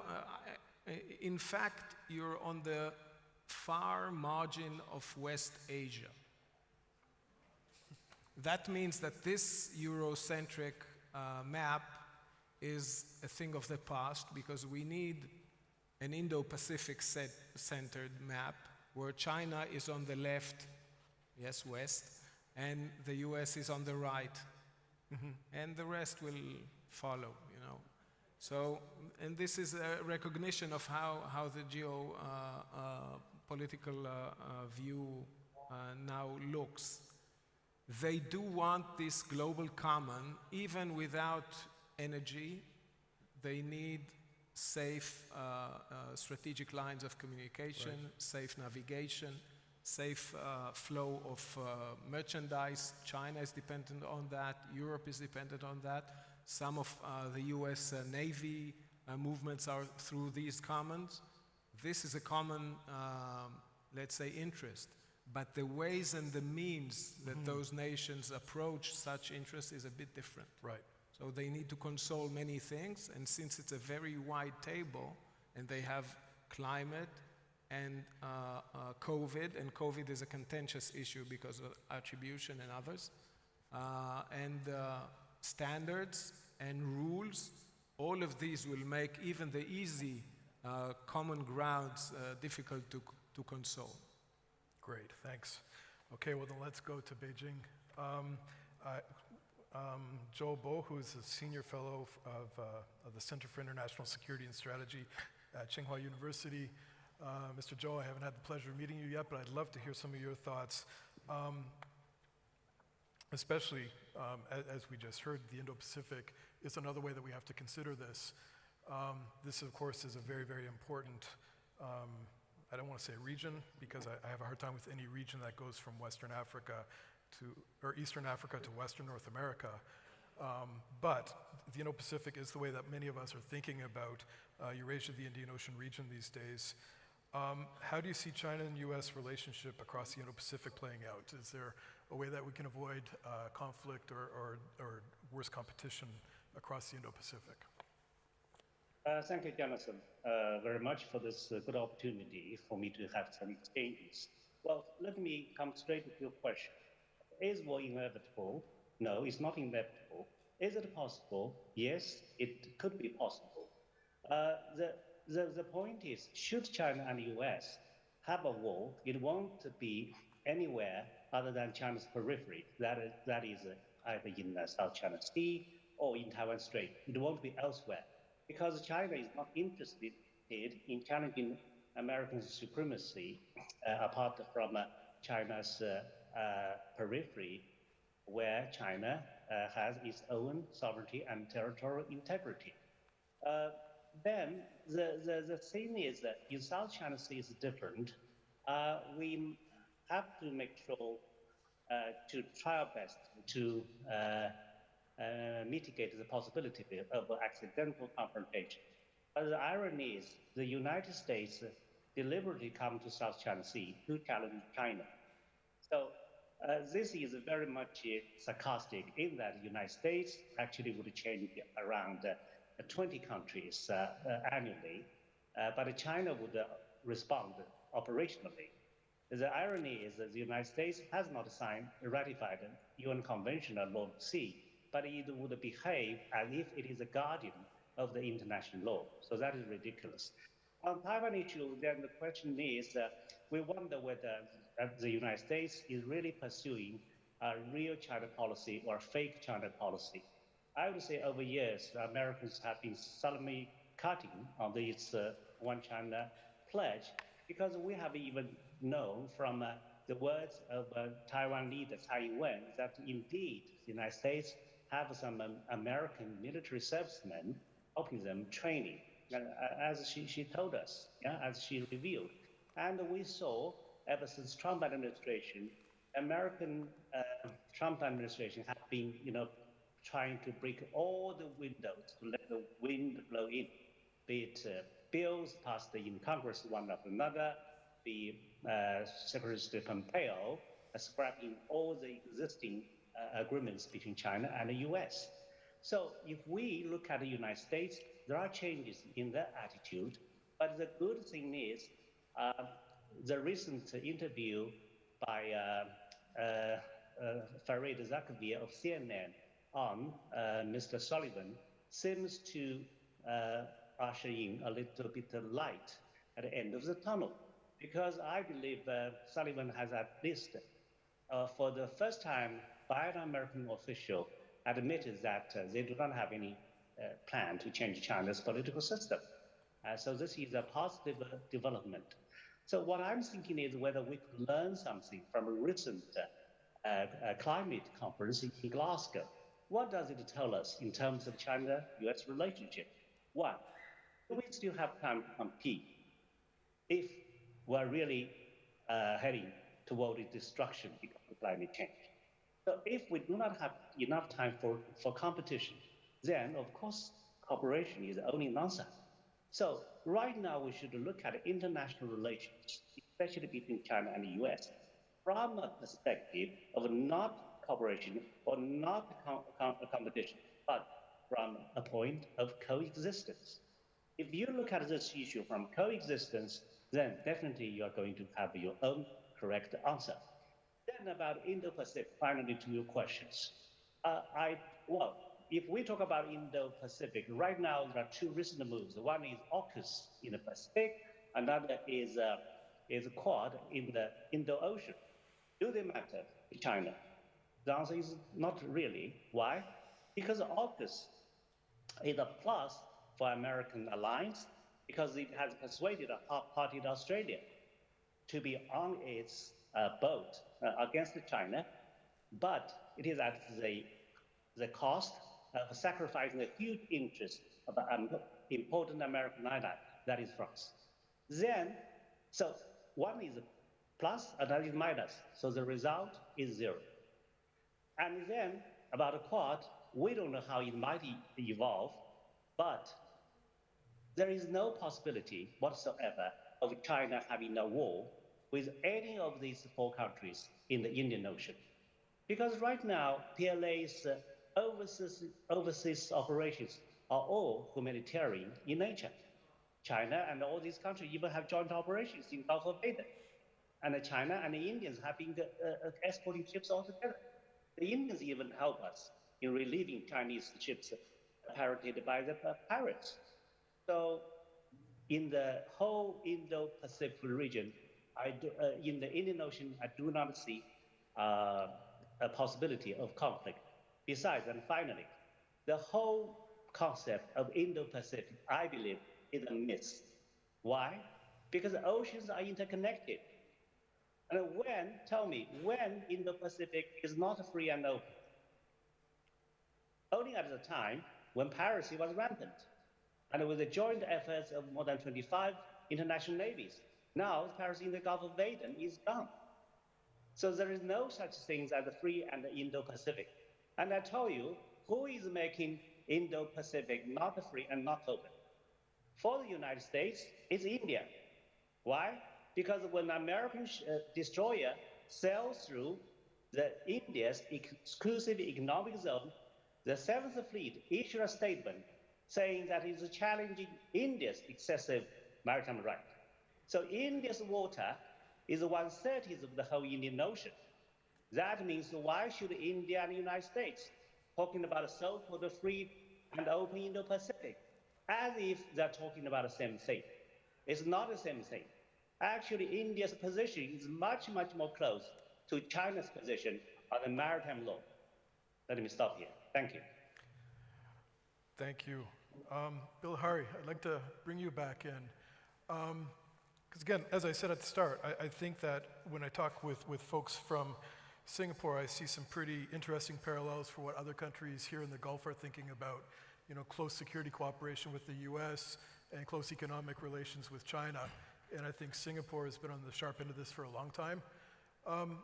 Any advice for those of us in the Gulf who are thinking about this? All right, look, let's start from first principles. There is no country in the world that can do without a relationship with China and the United States. At the same time, there is no country in the world that does not have some concerns about China and the United States. What this means is that strategic autonomy is a preferred option for almost every country, including, by the way, some US allies, former allies. For us in Southeast Asia and in Singapore in particular, we see no obligation to neatly align all our interests in one direction or another. Sometimes some of our interests may take us in the direction of China. Other interests may take us in the direction of the United States. Others, Japan or India or the EU or Botswana for all that matter, right? But it's always our interest. And that is what we really mean when we say in Southeast Asia, we do not wish to choose between the US and China. And I don't think we need to choose. We don't need to choose because, as I said in my opening remarks, this is not a competition between two different systems to see which system will prevail. It is a competition within one system in which all bits are connected to each other. It's a much more complicated kind of, a far more complicated kind of competition, more complicated for the principals as well as for third parties. But it is in the complication that you can find agency, of course, provided you have the wit to recognize the opportunity and the agility and the political courage to use it. Another point, I think this is, despite the US-China relationship being the most important bilateral relationship in the world, and will become more important, this is increasingly a multipolar world. And the multipolarity is being enhanced by my first point, that is that all countries seek as much strategic autonomy as they can. Nobody is going to have an exclusive relationship with China or the United States or any other country. So my advice to people is to keep your head, to keep calm and not get carried away, not be panicked into precipitate strategic alignments. There is always agency, even for the smallest country, even in the most dire situations. Were it not so, a country like Singapore would not exist. So that's my advice to countries in the Gulf. You know, you have agency. The structure of the international system as it is evolving is one that is conducive to you exercising agency, provided you keep your head, provided you keep a calm head, and have a very clear idea of your national interests and the political will and determination to pursue them. Well, thank you. I agree with much of what you just said. Matthew, I'd like to ask you one other question before we move on to audience questions. If we are seeing a much more competitive landscape between the two powers, and Xiaojin had pointed out some of the problems with the Cold War analogy, you know, that we have a playbook that was used in a very different context, and I think ideologically we see a lot of differences between what China and the US face compared to China and the Soviet Union.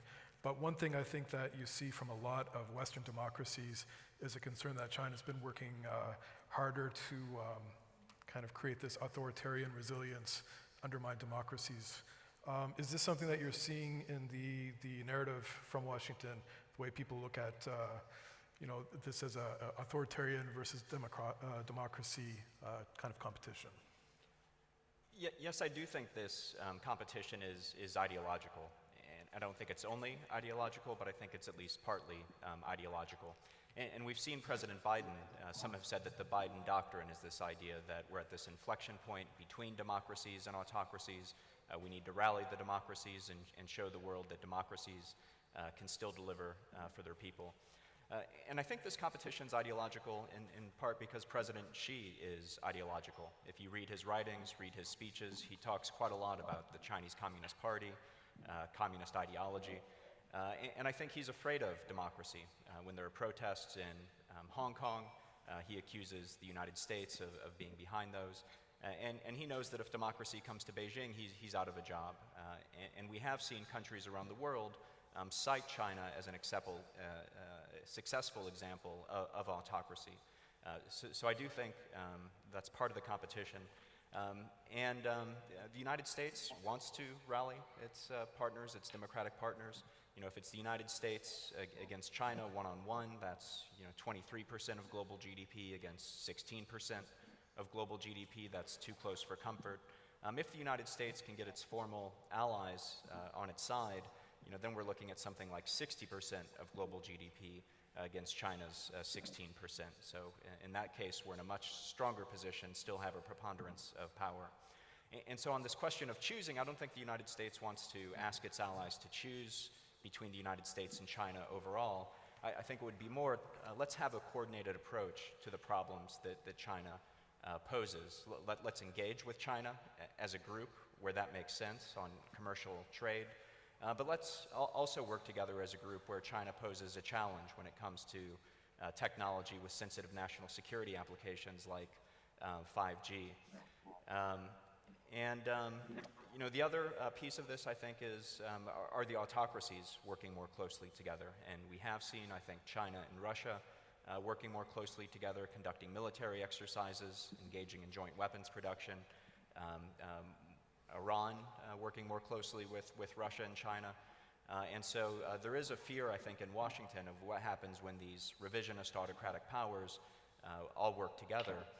One of the buzzwords in Washington right now is simultaneity, but essentially the idea of how do we deter and, worst case, defend against Russia and China at the same time. You know, what if there's a war with China over Taiwan? What does Russia decide to do? Does Russia use that as an opportunity to go in the Baltic states? Or vice versa? What if there's a war in Europe? Does China use that as an opportunity to go against Taiwan? So how do we deter these autocratic revisionist powers at the same time? Yeah, I wrote a book on great power competition and democracies versus autocracies and great power competition that came out last year. And I think one of the conclusions of that study was that dictators have a hard time forming deep, trusting partnerships. So I don't think that Russia and China are going to form a trusting alliance. The last time they had an alliance with each other, they nearly fought a nuclear war with each other in the 1969 Sino-Soviet border war. But I do think that they can cause a lot of havoc working together. So I am concerned about it. And so just to finish by coming back to the question that framed this panel, I don't think war is inevitable, but I do think there's a risk. And I think the greatest risk would be that Chairman Xi miscalculates and that he thinks he can get away with a war in Taiwan without the United States intervening. And if that's the case, I think he might see that as quite attractive. And so I think the goal of the United States and its other allies and partners should be to help Chairman Xi, help him not to miscalculate, make it very clear to him that if he does invade Taiwan, that it will mean a major war with the United States and its allies, and so he's better off not trying. And I think if we can get that deterrence message right, that we can avoid war. There's a lot in there that I'd like to talk about, but first I'd like to ask either Xiaojun or Mr. Zhou, what do you guys think the likelihood of Taiwan being a flashpoint? Do you believe that this is something, of course, under Mao Zedong, under Deng Xiaoping, there was always this idea that we could wait 100 years for the Taiwan issue to be resolved. I actually lived in Taiwan back in the late 90s, and everybody I knew in Taiwan had family working in Shanghai. The economic interdependence between the two is very intense.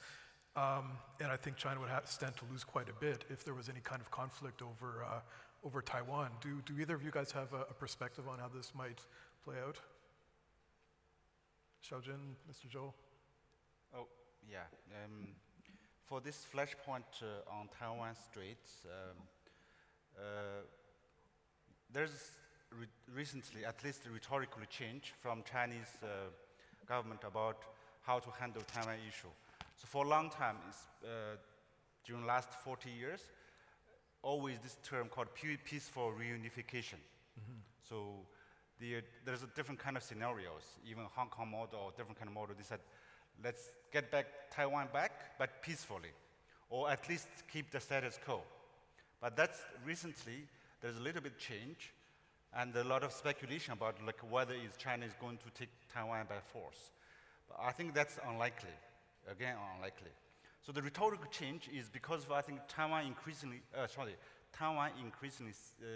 government increasingly see Taiwan being used by United States and Europe and the Western countries to squeeze China, kind of, right? So this, you see the United States has increased the level of official visits to Taiwan, which actually is against the spirit of the U.S.-China joint communique in 1980 or 82. So that was, in China says it's very, it's about legitimacy. Who is real China?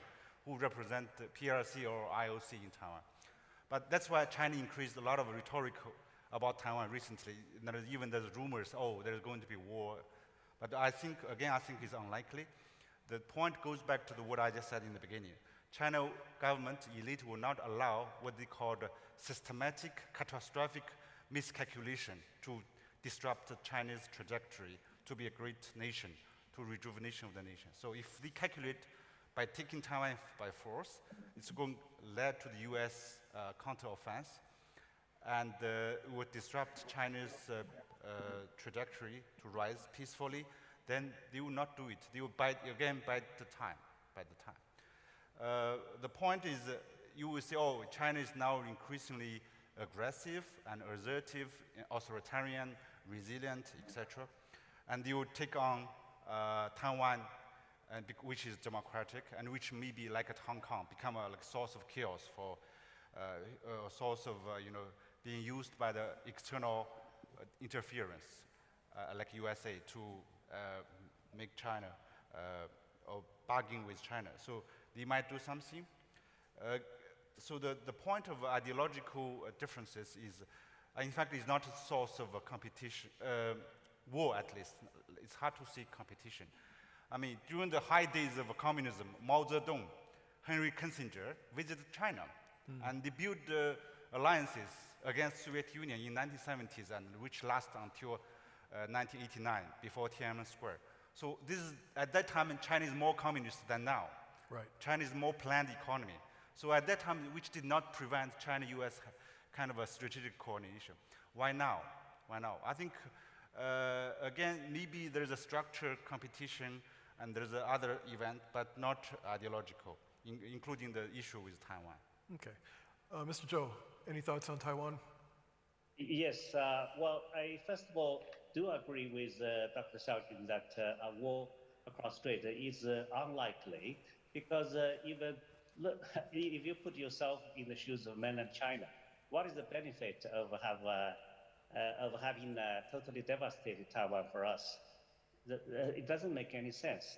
But what we have seen is the change of attitude, a change of words from the United States, from Trump administration, and also we see changes from Taiwan Island.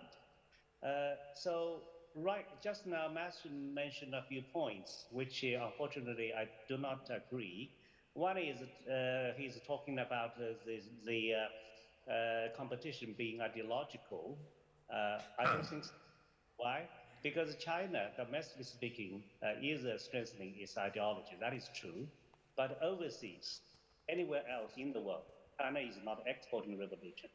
China is not, showing any desire of being another world policeman. So that is why I said before, there is no possibility whatsoever of a conflict between China and Europe, away from China's periphery. So you also talked about alliance, how I believe this is the wishful thinking of the United States of having all the allies back in the United States vis-a-vis China, but I doubt how possible it is. Why? Because I consider the whole alliance system has started to decay as the decay of democracy has started. Because this is not my comment. If you have attended Munich Security Conference, the conclusion is the world is increasingly less Western, and the West itself is less Western. How can we imagine for us outsiders that the Capitol Hill, the seat, the supreme seat of American democracy, could be occupied? This hasn't even occurred in Africa. So if democracy itself is declining, as is concluded by Freedom House, so there's no such things as authoritarianism against the liberal democracy. Well, let me ask you a question. How long is the history of liberal democracy? It's less than 300 years. It only occurred after the Industrial Revolution, and it's shorter than most of the Chinese dynasties, the Ming, Qing, or Han dynasty, or even shorter than Russia's Romanov Empire. So you are taking a very short period of time and have it amplified to put yourself in moral high ground. So I believe that if any allies, your allies, I believe you have more than 50 allies, if it is about a war with China, I doubt how many countries would really follow your footprint. Maybe Japan or Australia. It's a maybe. Thank you. Okay, thanks. Before we go to audience questions, I just want to ask you one last one, Asaf. Obviously, we're speaking here in Abu Dhabi, so what are the consequences that you see as somebody from the Middle East of this competition between China and the US? How does this affect the region more broadly, do you think? And the Gulf in particular, if you have any insights on how people in the Gulf should be thinking about this. How what? How this competition between China and the US affects the Middle East and the Gulf. Yeah. Well, as I said before, in some places it's set as a choice. Now Israel has actually made its choice. It has a strategic ally and an economic partner. Now we can discuss the conditions underneath, what goes in, what goes out. Every Middle Eastern country should make its judgment on who to trust on what. And that's not a black or binary choice. Because this great power competition is a bit like a global, never-ending competition or Olympic Games. Many professions, running, weightlifting, swimming, and so on and so forth. Every country is trying to advance its champions to get the gold. And as in Olympics, some of them involve doping or unfair practices or all sorts of manipulations and politics and so on. So we actually need to have a candid dialogue with our US partners on issue by issue. Not all of what you read in the press is even distantly correct. Like, watch the facts. I've read too many articles by now that Israel has fallen into China's orbit, that Israel will soon be one of China's satellites, that China just conquered the Haifa port because it operates a container wharf. Like, let's get real. Right. After hearing that China is the number 3 trade partner of Israel, it's 10% of our international trade. And that's a quarter of what we have with Europe and about half of what we have in the US. So we need to pay close attention to numbers, to the actual facts, to the issues on the ground, to deliverables, and to what comes with those deliverables. So I think a word of caution for everyone. And as a person who served in uniform for 32 years, I find the use of war as too inflational. Like, it's very cheap to talk about wars. Modern wars are only expenses. Very little to gain. But saying it will never happen because it's not rational, I strongly adopt Barbara Tuchman's 2 books. One is The Guns of August, right, and the 2 is The March of Folly. So rather than the Cold War, let's look at World War I, when all those warring parties were actually families, same political orders, and they just stumbled into it. So I would ask whether Taiwan is Sarajevo on miscalculation and then the chain reaction, and not whether it's logical, because war is not, most of the time, it's not logical. I would add a 3rd book to your list. Norman Angell wrote The Great Illusion, talking about how economic interdependence in Europe made the likelihood of great power war in Europe obsolete. He published it, I believe, in 1911. Bad luck for him. I'd like to take questions from the audience, and I can see we have a couple. So please maybe introduce yourself, your affiliation. The first person I see is Bogdan Klik. I'm sorry if I'm mispronouncing that. Thank you. Thanks a lot for that.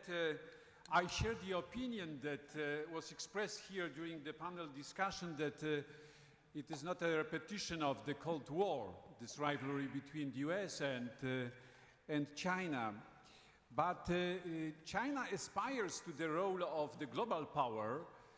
There are some academics and some politicians saying that it is right now a global power.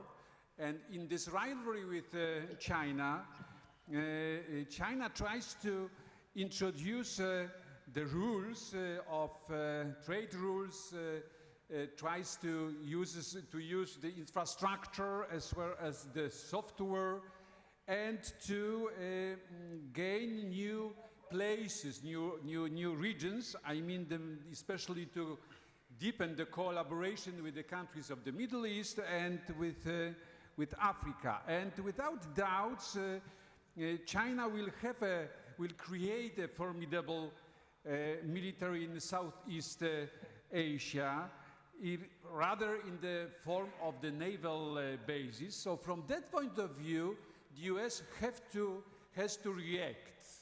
What will be the reaction of Washington? This is my question to Mr. Matthew Kraning and to the Washington Atlantic Council. What will be the reaction? Because in my opinion, this is the politics, the policy that can be similar or will be similar to the policy of containment from the times of the Cold War. So will it be similar? And if it will be similar, what tools can be used by Biden's administration towards China? Thank you.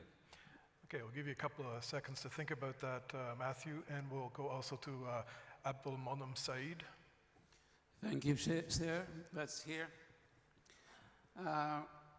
Actually, I recall a good description of the Chinese-American relations by Joseph Nye. Lately, he's described it as cooperative competition.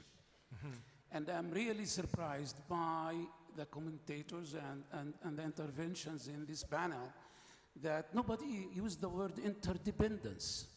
We don't have any number, any number about US-China trade, China reserves of dollars, and the number of any interaction between the two powers put me on another hypothesis, a counter hypothesis, that what we have now of the side of competition is actually preparation for a big global agreement between China and the United States.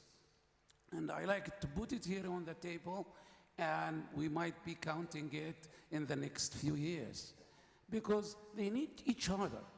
The talk on what we have been here in this conference about global climate change that's threatening, and both countries are accused of being, and actually it's not accused, they are, the biggest polluters of the universe.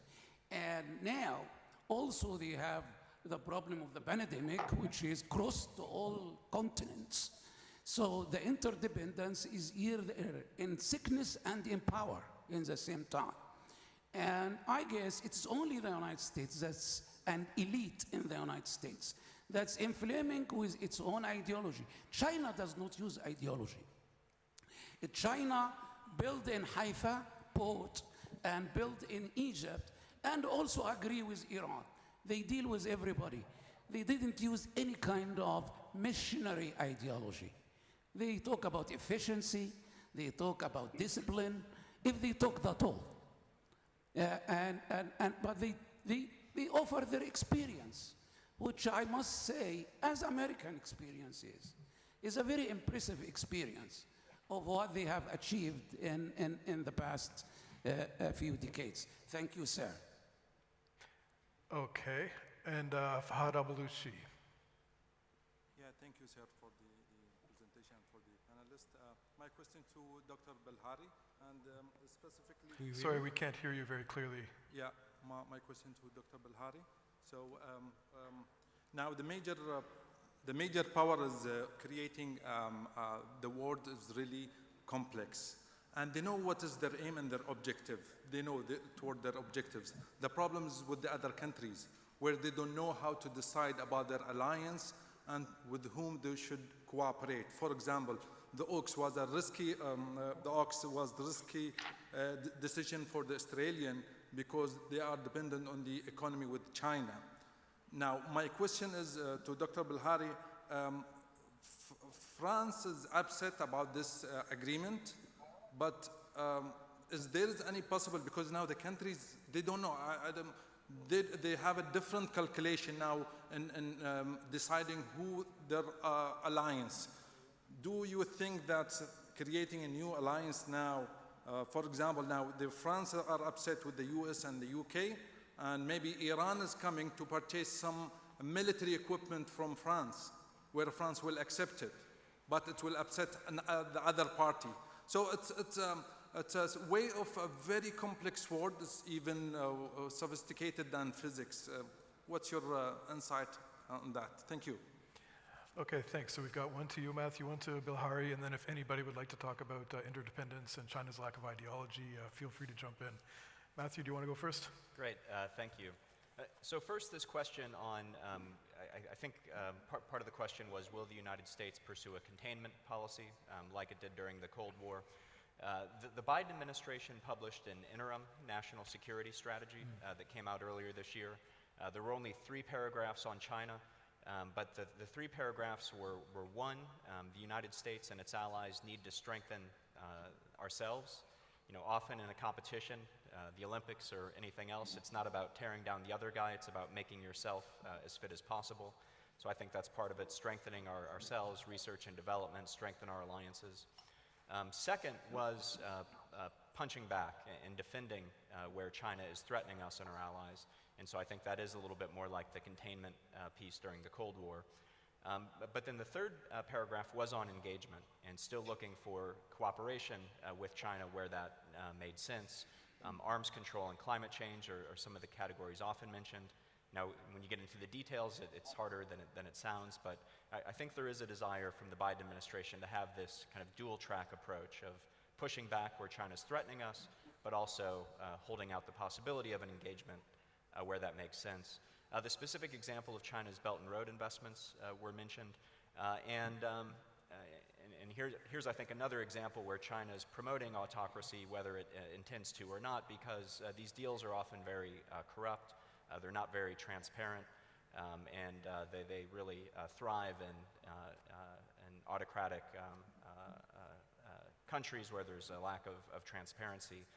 And so the U.S. and the free world kind of response to this, Biden has called the Build Back Better World. He talked about this in Copenhagen.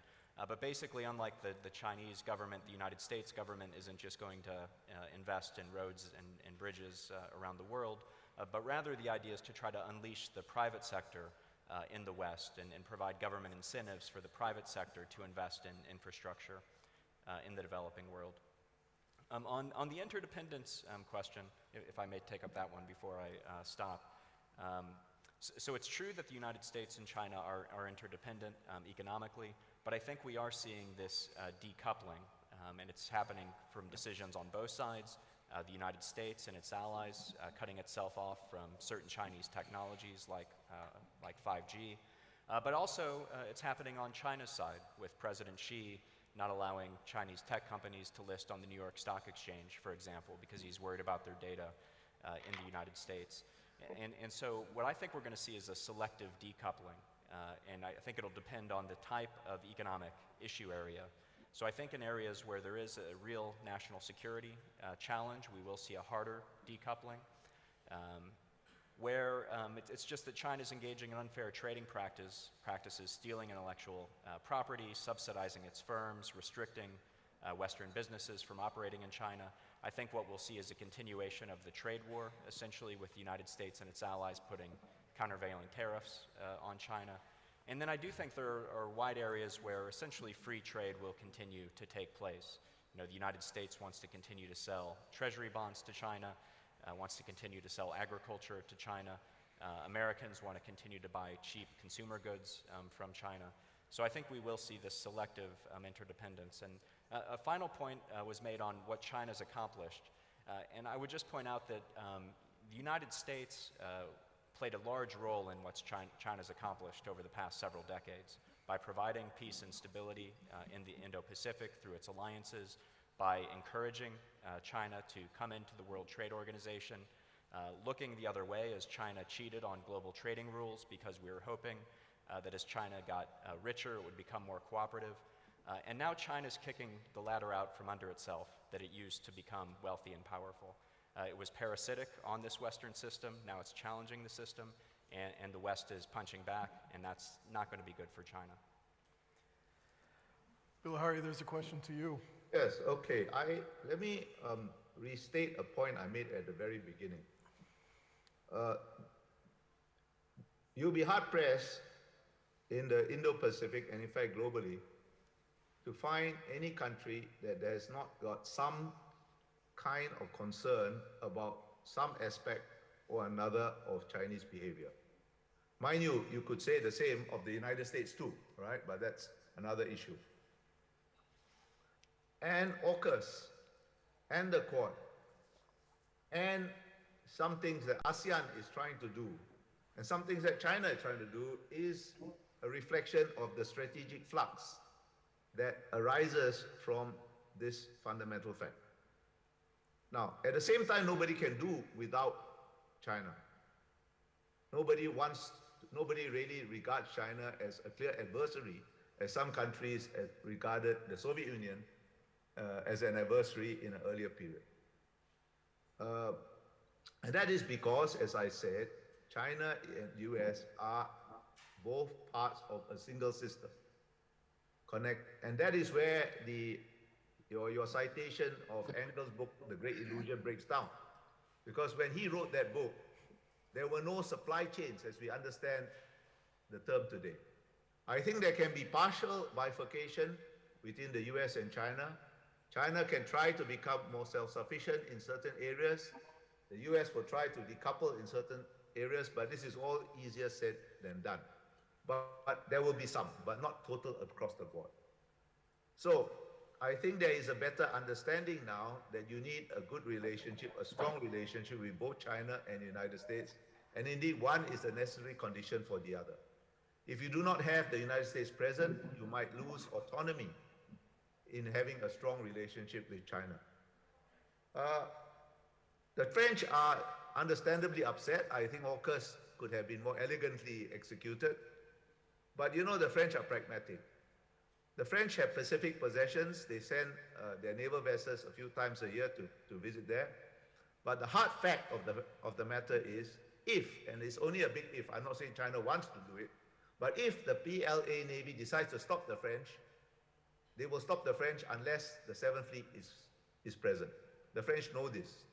You will recall that in the immediate aftermath of AUKUS, the French withdrew their ambassadors from Washington and Canberra in a fit of pique. Well, the French ambassador was back in Washington in less than a week. And it shows that the French know where their bread is buttered in the end. It took longer for the ambassador to go back to Australia, but then Australia is not the US. So I think, you know, AUKUS, the Quad, and many other things that are going on, they are signs of strategic flux. And the strategic flux is being driven by two fundamental issues. Everybody needs a good relationship with the US. Everybody needs a good relationship with China. Nobody entirely trusts the US or China in particular because of certain aspects of Chinese behavior. Let me say a word about, I said a word about interdependence and why I think Engel's book is no longer a good guide. China is a communist country, not in its ideology, of course. I think you'll be hard-pressed to find too many people in China that believe in class struggle. And indeed, the Chinese Communist Party has de-emphasized class struggle as its legitimating ideology. You probably find more people in Western universities who believe in class struggle than in China. Sincerely believe, I mean. However, China is a communist country in the structure of its political system. And there's nothing wrong with that, per se, because I happen to believe that there is no other means in which China can be governed except through the Communist Party.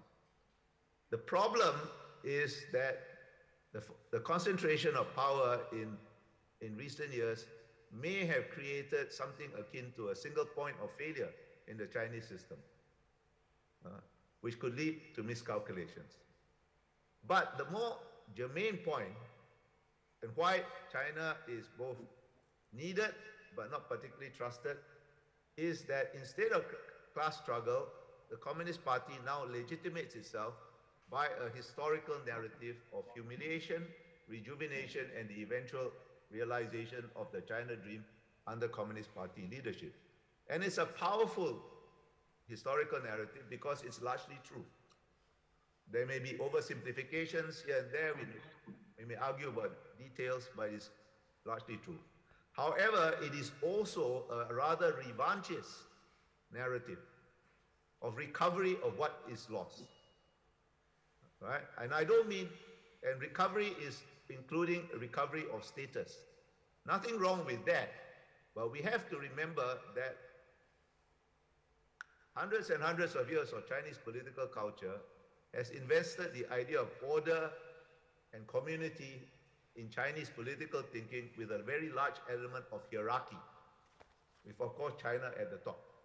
And that is what causes anxieties. If I may give an example of Southeast Asia, by virtue of its size, by virtue of its contiguity, by virtue of its economic weight, China is always going to enjoy significant influence in Southeast Asia.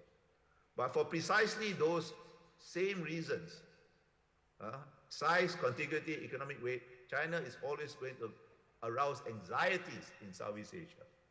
And there is now better appreciation in Southeast Asia, including among some countries that are very dependent on China economically, that the American presence is a necessary condition for them to allow autonomy. I'll give you just one example and I'll stop. Singapore has never been shy about saying that the US is always going to be a vital and irreplaceable element of any balance of power in Southeast Asia. And in the late 1980s, when a combination of Filipino domestic politics and natural disaster forced the US out of Subic Bay and Cam Ranh Bay, Singapore offered some use of its facilities to the US military. A MOU to this effect was signed in 1990, and some of our neighbors in Southeast Asia reacted in a hysterical manner, as if we had conspired with the devil to steal their firstborn child and sell their firstborn child into slavery. Fast forward to 2005, when Singapore concluded a strategic partnership framework agreement with the US that went far beyond the MOU. There was not a whimper. And in 2019, when the MOU was renewed, nobody even paid any attention. There is a better appreciation in Southeast Asia now that the US presence is a necessary condition for us to have a close and good relation with China. Not every Southeast Asian country will be as open about it and speaking about it as Singapore, but I think they believe it. In their own quiet way, almost everyone has been improving defense and security relations with the US. And on that note, I will stop. Thank you. I don't see any more questions here, so I think that's great. We started with a provocative question. I think everybody's given some valuable insight. I hope you found it useful, and thank you for your attention. Thanks to a great panel. Really enjoyed this talk, guys, and look forward to more in the future. Thank you. All right, thank you for inviting me. Bye-bye. Thank you. Nice job. Nice job. Thank you, Matthew. Nice job. Thank you.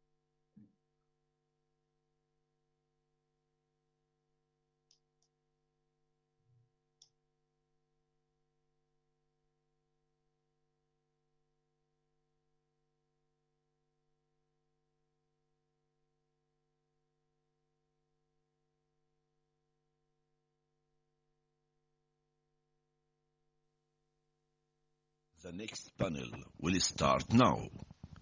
The next panel will start now. The next panel will start now.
Ladies and gentlemen, the next panel is starting now. Kindly take your seats.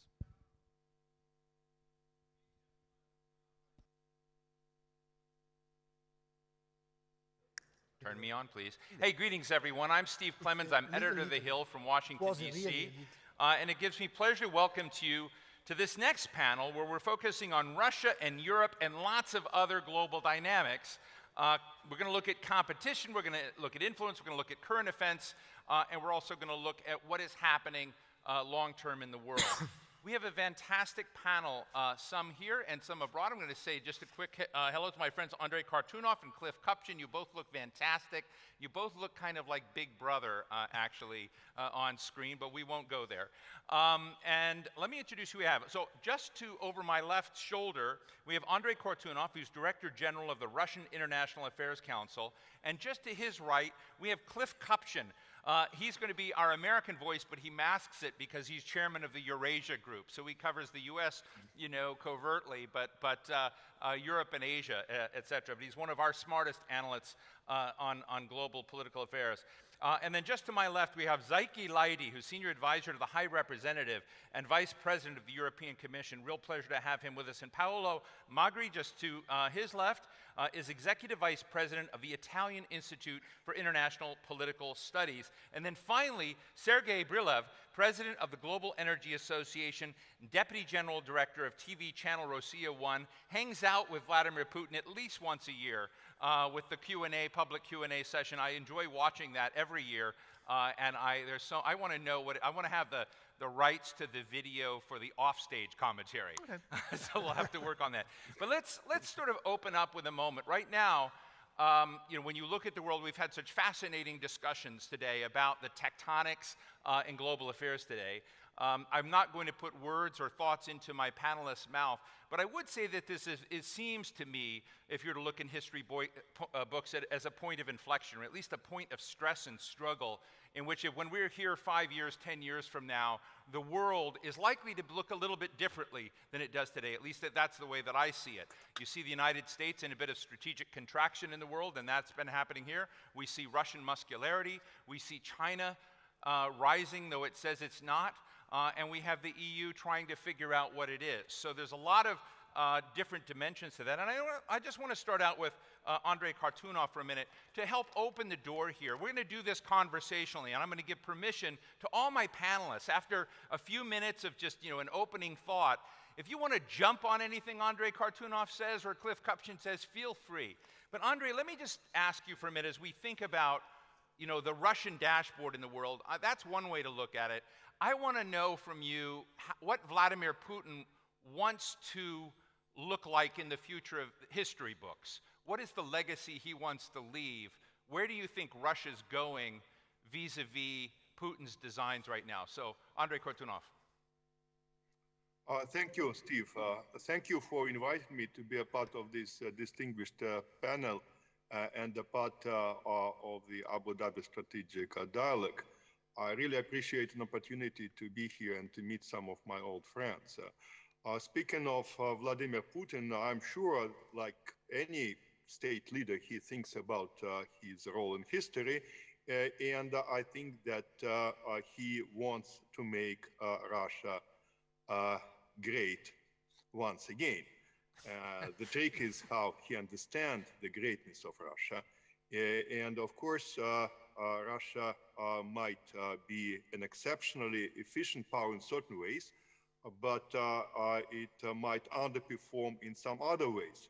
What does Russia have to make it case in the current international system? Russia is a nuclear superpower, which is on the same basis as the United States. So Russia is important in terms of the strategic stability and the overall nuclear balance in the world. It is important in terms of non-proliferation and other nuclear issues.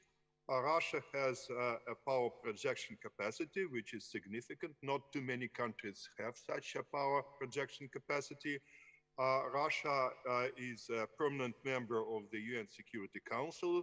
It is actively involved in a number of other important international institutions and fora like G20 and BRICS and the Shanghai Cooperation Organization and many others. Russia is an important player in a number of international markets, including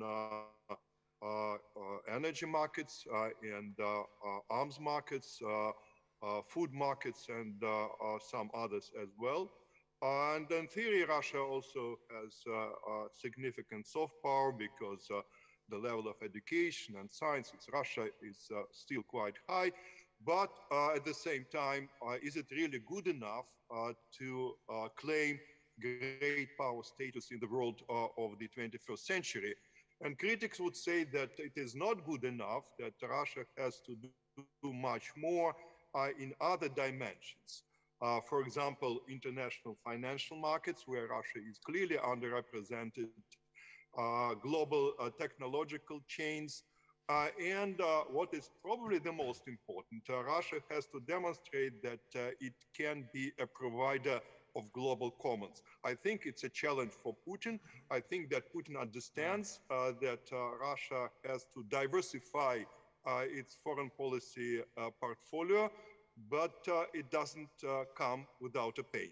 Right. Well, Andre, before I jump to Paolo to help give us the European dashboard for a minute, sometimes when I host events in the United States and I have, two people on stage who have deeply antithetical views from each other, I ask them to get out of each other's seat and to sit in the other ones and to argue the merits of the opponent that they had. And I'm not framing this in terms of European and Russian competition or rivalry, but I'd be interested in your views that if you were to put yourself in Europe's views, looking at Russia and also looking at its own strategic dashboard, what do you think Europe is getting right in short form? What do you think Europe is getting wrong? I think that Russia and Europe is like an elephant and a whale. These are two beasts which are very different from each other, and they feel comfortable in a very different environment. But thinking about Europe and Russia, I think that probably the problem in mutual perceptions is that both sides believe that the other side has embarked on a trajectory of strategic and irreversible decline. And in Russia, they do believe, and I think wrongly, they believe that the European project is in a deep crisis and the European Union is losing its influence in the world. While in Europe, I think they underestimate the Russian resilience, and they believe that since Russia is underperforming economically, it might implode or there might be a regime change in Russia before too long. I think both perceptions are not right.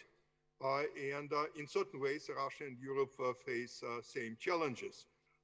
However, I think that they have very fundamental views on the world and on the international system, and that is likely to prevent them from cooperating strategically, but should not prevent them from cooperating on specific situational issues, for example, on Afghanistan, or even on issues like the energy transition.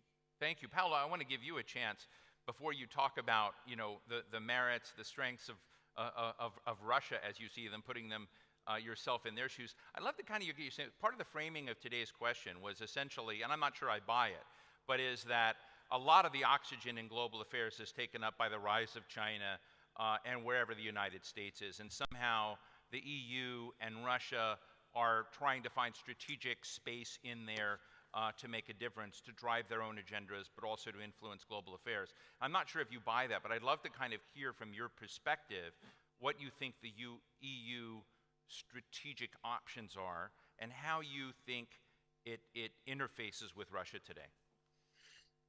I hope you would have asked me to put myself into my friend's shoes, which would have been a nice game because we are friends since many years, and it's a pity I don't see him here today. Let me first react to what Andrei said. when I look at Europe and Russia, I look at two countries, like two guys, two friends going to the gym. One, Russia, is very strong in his arms, in his shoulder, but very weak in the legs. And the other one, Europe, is very strong in the legs, but weaker in arms and shoulder. And the mistake we both do for different reason. And we go to the gym, and Russia keeps exercising the arms and the shoulder, while Europe keeps exercising the legs. And at the end of the day, and I move to your second question, when we go out of the gym, our best friend for both Russia and Europe, historically and recently for Russia, is for Europe a friend with big shoulders, United States, and for Russia a friend with, right now, big legs. And we are not necessarily going to win in going out with this friend. In an ideal world, we would exercise together, but the reality of the world we are living is that we are somehow fighting and increasingly fighting, as mentioned before. So as you see, I mean, it's a great metaphor. I'm now beginning to think of China this way and Brazil, but we'll leave that there, like who's bigger, arms or legs. But when you sort of look at Europe's strategic goals or red lines when it comes to that relationship, and we heard on the last panel, issues like Iran, or you could throw in climate change. You've got hard security issues and you have transnational security issues, many of them novel like climate.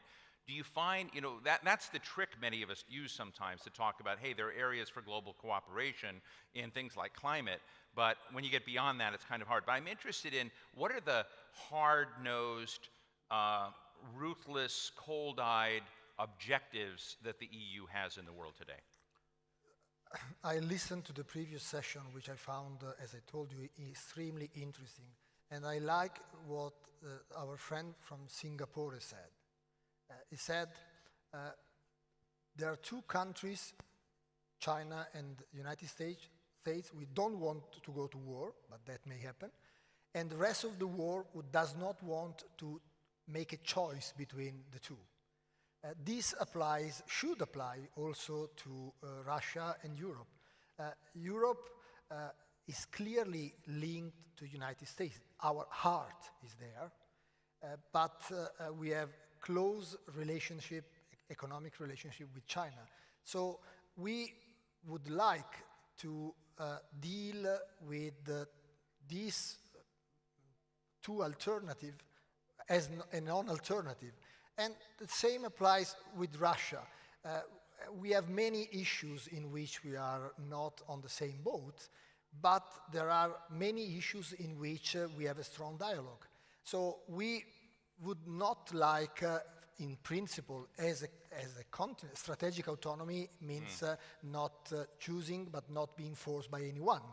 This is what Europe wants. Well, thank you. Everyone, if you're taking a college course in foreign policy, if you were taking my friend Zaki's class or something, you could often buy what are called cliff notes. So I'm going to go to Cliff Kupchan, who sent me his cliff notes on some of his answers, and they're very provocative, Cliff, your cliff notes. I'd love to get a kind of sense of your sense of the EU's place in the world, Russia's place in the world, and what matters in driving those particular places as we look forward in the future. Well, thanks, Steve. And again, thanks to everybody for inviting me back again to this very distinguished and really interesting forum. I think that the world is bipolar now, like it was during the Cold War, but with very different implications and some very different parts of the structure. But, and I speak now as a political scientist, looking at what I think are the facts on economic power, the US and China tower above the rest of the world. Military power is a bit closer depending on how you score Russia's capability. China's inferior to the US, but rising quickly, especially on R&D, where the spending is about the same. So I think we're entering a period, I think we have entered a period of what I would call asymmetric bipolarity, where the US and China are the two countries that really matter in the world. And that just, conceptually, unappealing, I understand, to a lot of people.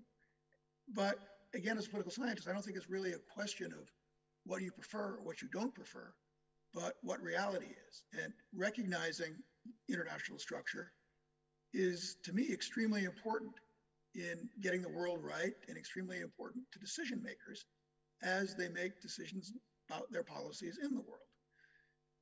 The implications for Russia and for the EU of this bipolar world, I think, are extremely interesting. For Russia, there's going to be very little balancing, very little choosing between the poles, because Russia has chosen a partnership with China, for better or for worse, for Russian national interest. And it's not up to me as a political scientist or an American to pass judgment on that. I think it's a very mixed bag. I guess I just have passed judgment. As far as the EU, to me, that's the really interesting one, because the EU is much more of a floater state. Yes, EU hearts and minds and souls may be with the United States, but EU wallets probably aren't so much with the United States. And what that means is that the EU, I think, is going to play one side off the other much more as we move forward. Already is with the CAI, the Comprehensive Agreement on Investment, and will continue to do so. And when we look at the EU, yes, the UK is very much in the US camp, but France and especially Germany are, I think, keeping all of their options open. And what that means, I think, in the future is we may see a very interesting bidding war between China and the United States for the alignment of the EU. Now that means EU has particularly big upside in that there may be a bidding war over your allegiance. Who could be so lucky? It also means that the EU has to tread very carefully, because as you move towards one side, you're going to be alienating the other side. So I think we have a really new and interesting dynamic moving forward, Steve. But before I jump to Sergey here, Cliff, I want to just ask you a question about the solvency. We've been talking about these states or countries, the EU, almost as monoliths. If you look at the United States today, which isn't a formal part of what we're talking about, you look at January 6th and the deep divisions in America, there are at least two Americas living side by side and spitting at each other. Maybe there are more than two in there. And I just want to ask this question about when I look at EU and I go to, say, Eastern Europe, and I look at their comfort with the acquis communautaire, and let's just say it's not high, you've got really interesting dynamics driving it. So to come back to your formulation, how much do those internal tension points either create opportunities for other states like Russia and China, or at least create real challenges to Europe and the United States' own strategic objectives? Well, that gets to the heart of the matter, Steve. The European Union is obviously not a country. It's not a judgment, it's not a country. And so when we get into these discussions of comparing the EU, even as a pole, even as an entity with the US or with China, it's apples and oranges, because we're comparing a confederation of states, an association of states with states. And therefore, I don't even like comparing military power, economic power, soft power, speaking to the EU with countries, because I think it is apples and oranges. But it does really bring to light, when we talk about Hungary's interests and the way Hungary thinks of its interests are extraordinarily different than the way Germany thinks of its interests. Much more aligned with China, much more concerned about Russia.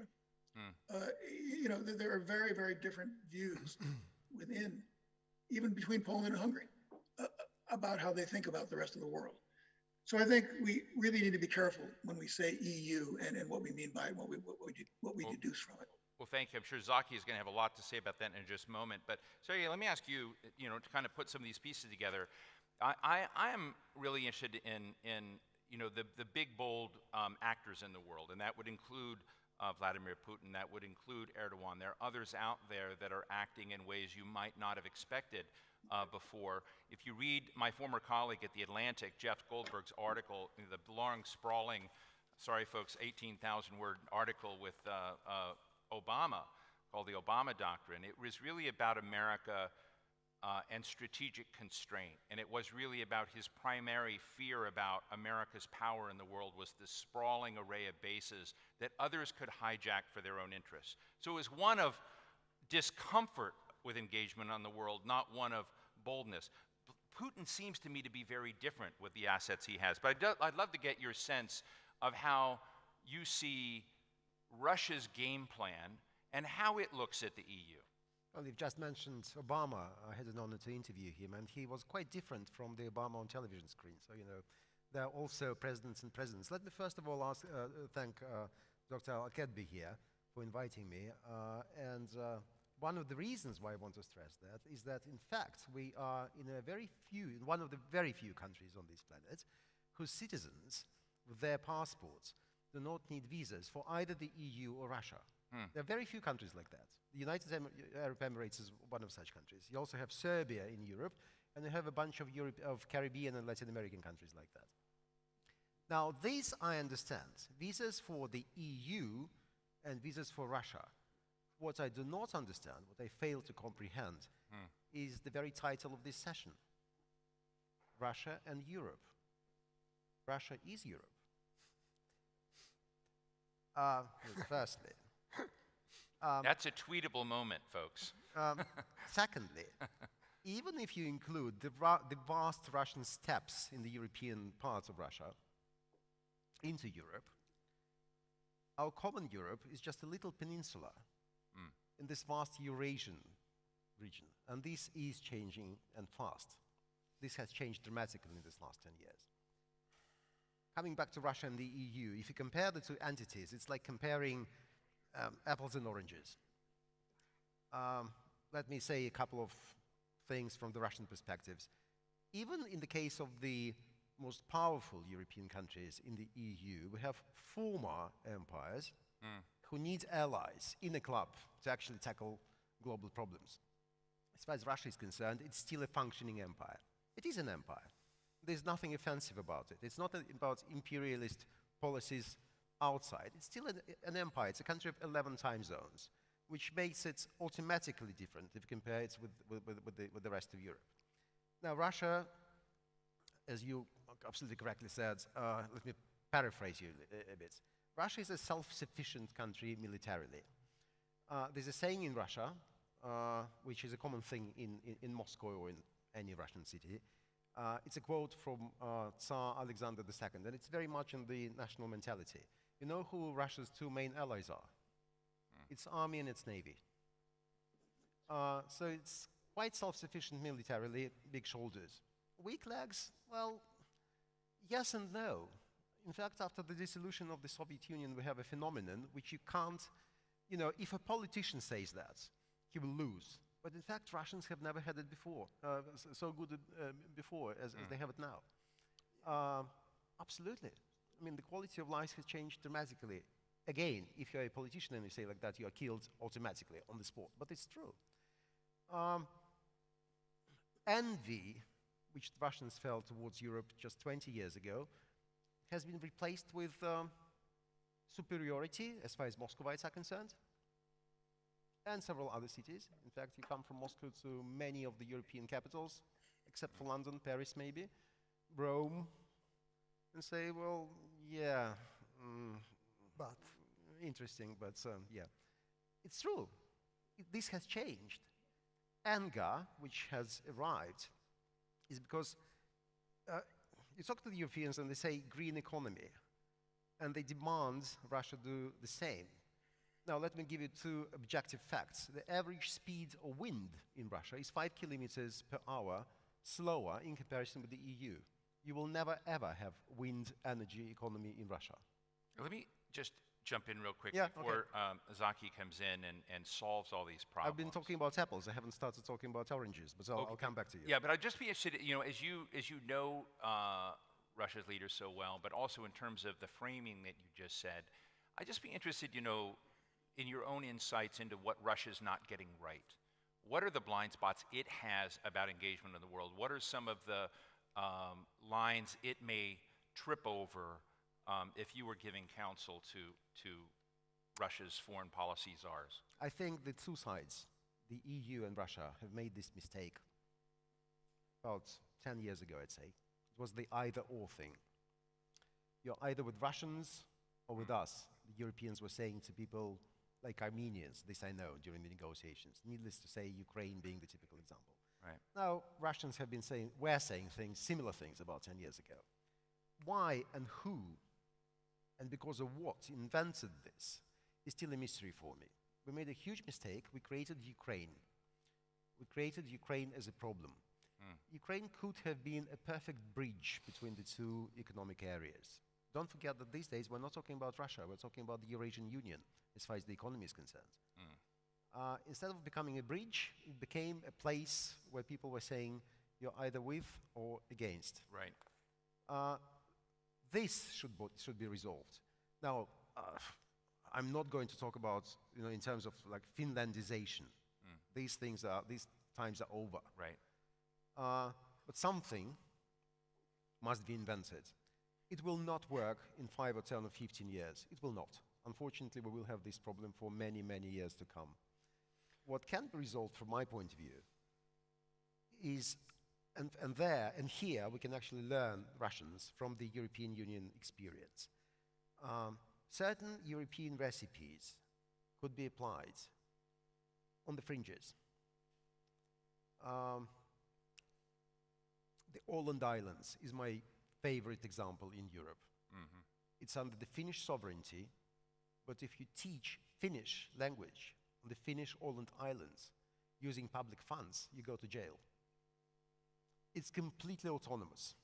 It speaks its own language. It's not part of the EU tax regulation. It's got its own, I think, the internet domain, postal codes, certainly, a flag, etc. That could be a solution on the fringes at the moment, right? You've got the European Union, or the European Economic Area for that matter, and you've got the Eurasian Economic Union there. Why on the fringes not think about something like that? It has worked in the case of Serbia, by the way. Very few people think of Serbia in terms like that. Serbia and Bosnia, by the way. They're not in the EU. Serbia enjoys a free trade agreement with Russia, and it enjoys a partnership with EU. It works. But this is a perspective.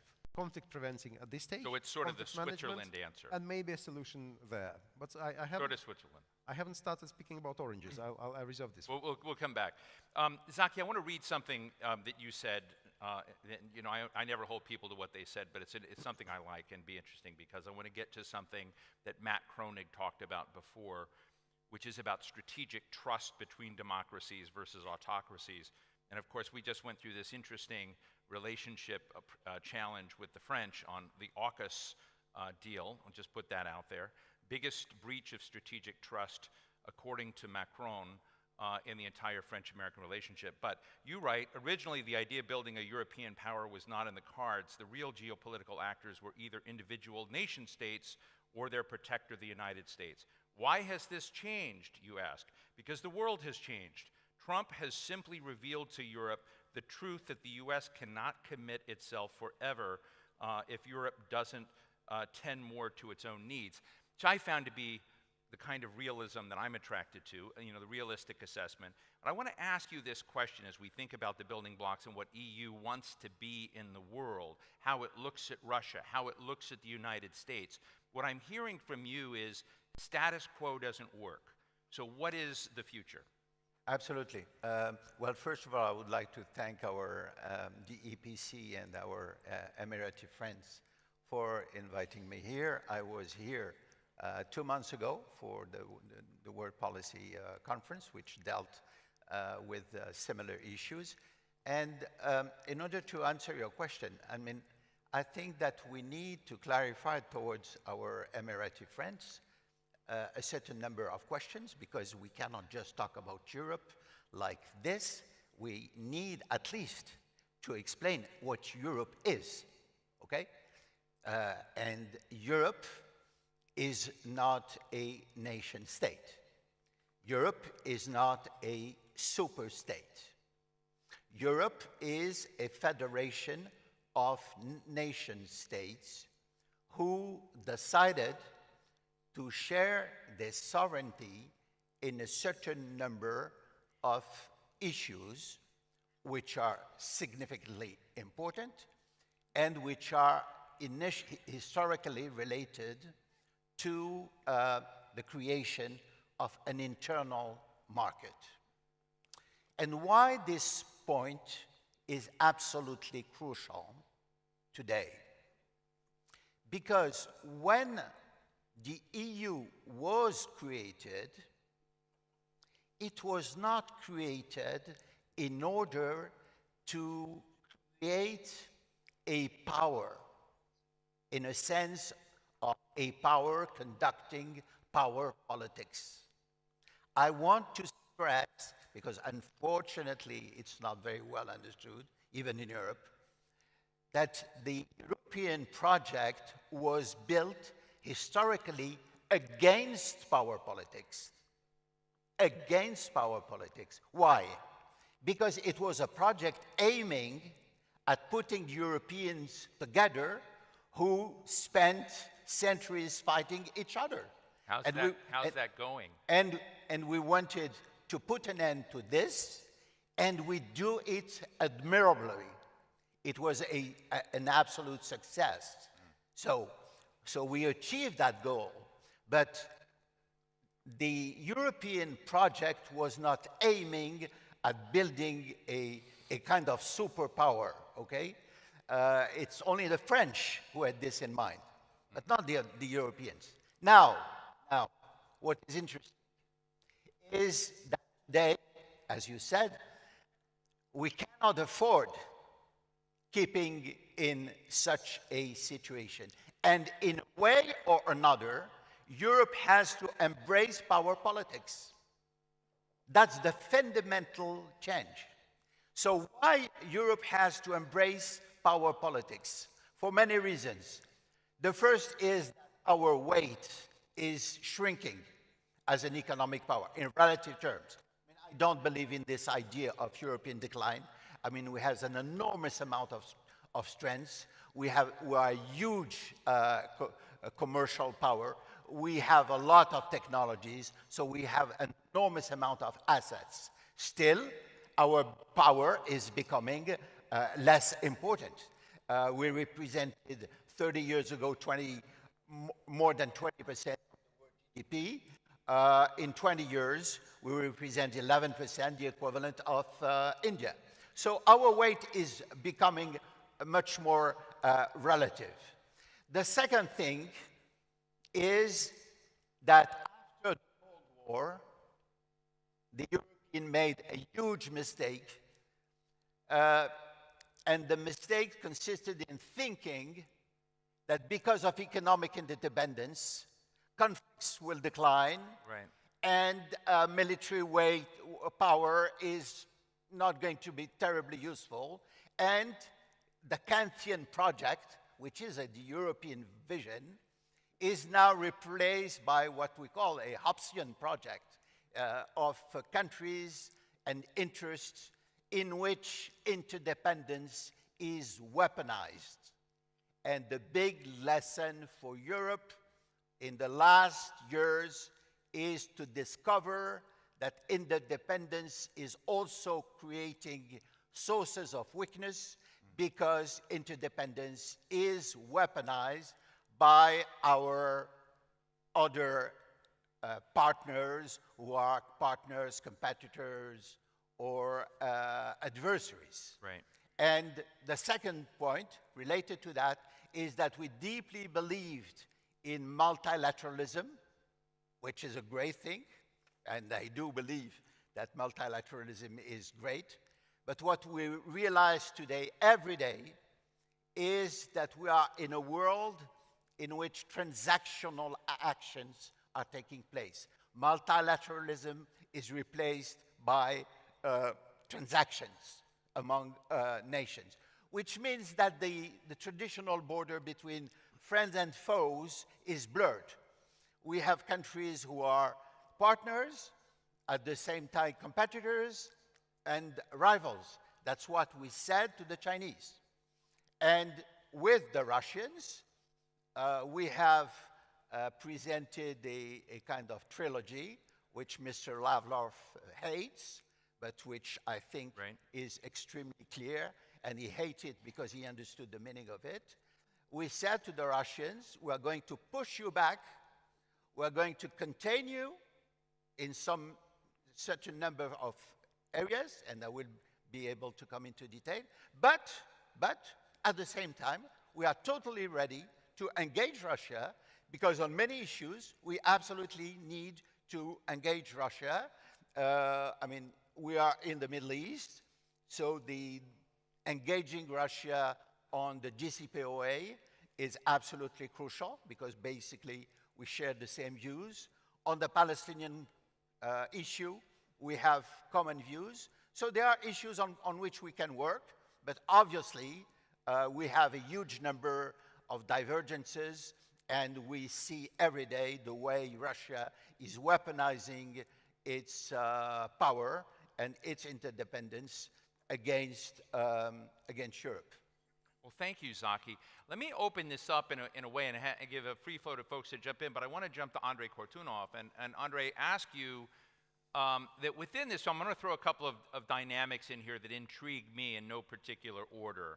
But the last session that we had here and many of the other conversations have focused a little bit on China's rise, on concerns in the U.S. And if there was a number one issue that I think there was bipartisan support in the United States, it's around a concern about China. And even though I generally agree with the gentleman that was in the front row here about the deep interdependence economically of the U.S. and China, there is a lot of talk about decoupling. What does decoupling mean? It means a splinterverse in the internet. It means a standards war across electronics and research and bio across the way.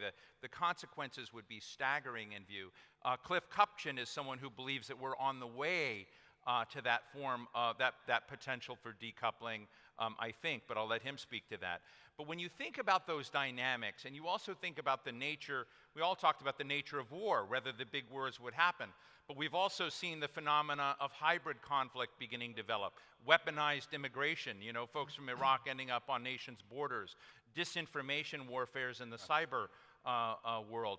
And so I'm interested, Andrei, if you do see a U.S.-China split, what are the strategic moves in that for a Russia and an EU? What are the voids you can fill?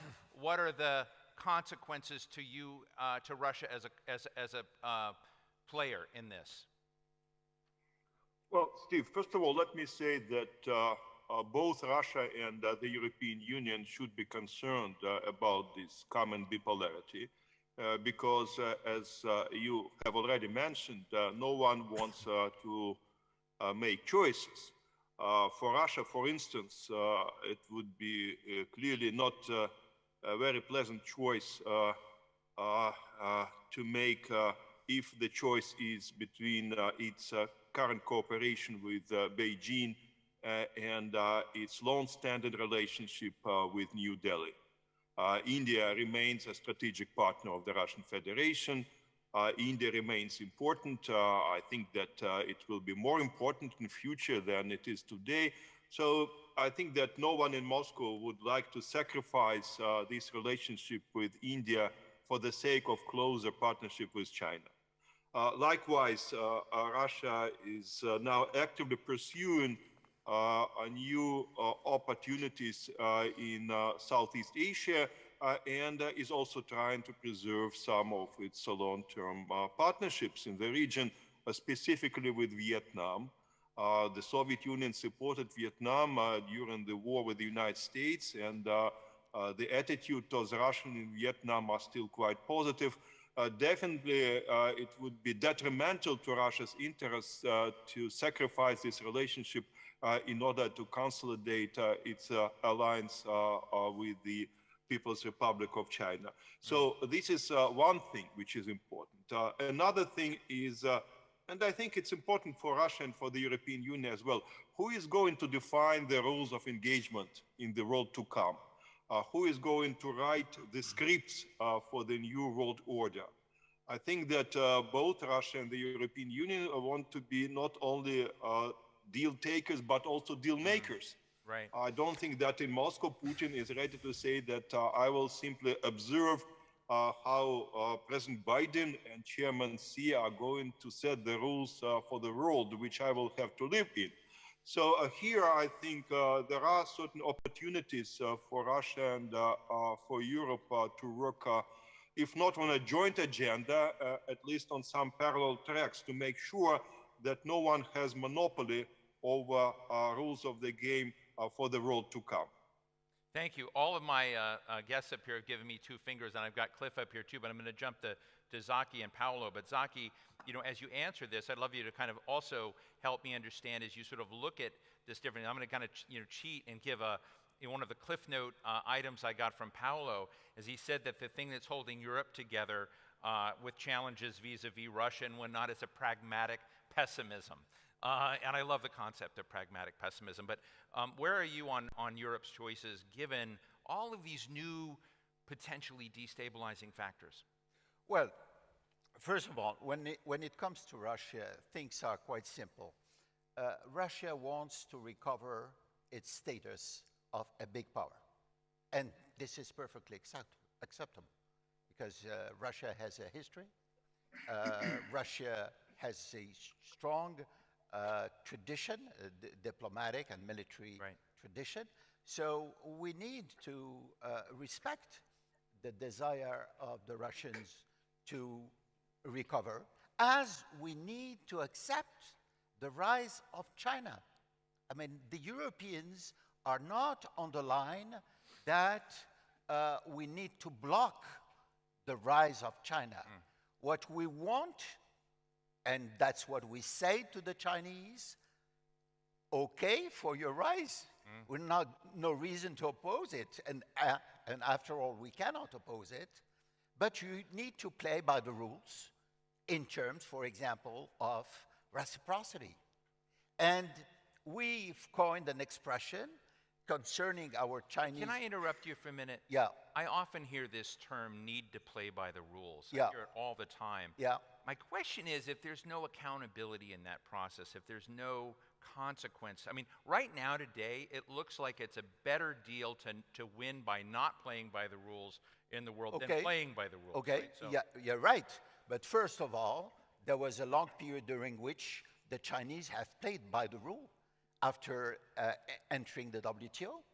And for 20 years, they played a positive role within the WTO, which means that the Chinese are perfectly able to play by the rules.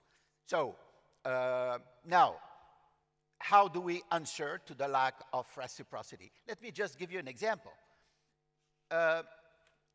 If the Chinese invest in Europe, they basically face no opposition or constraint.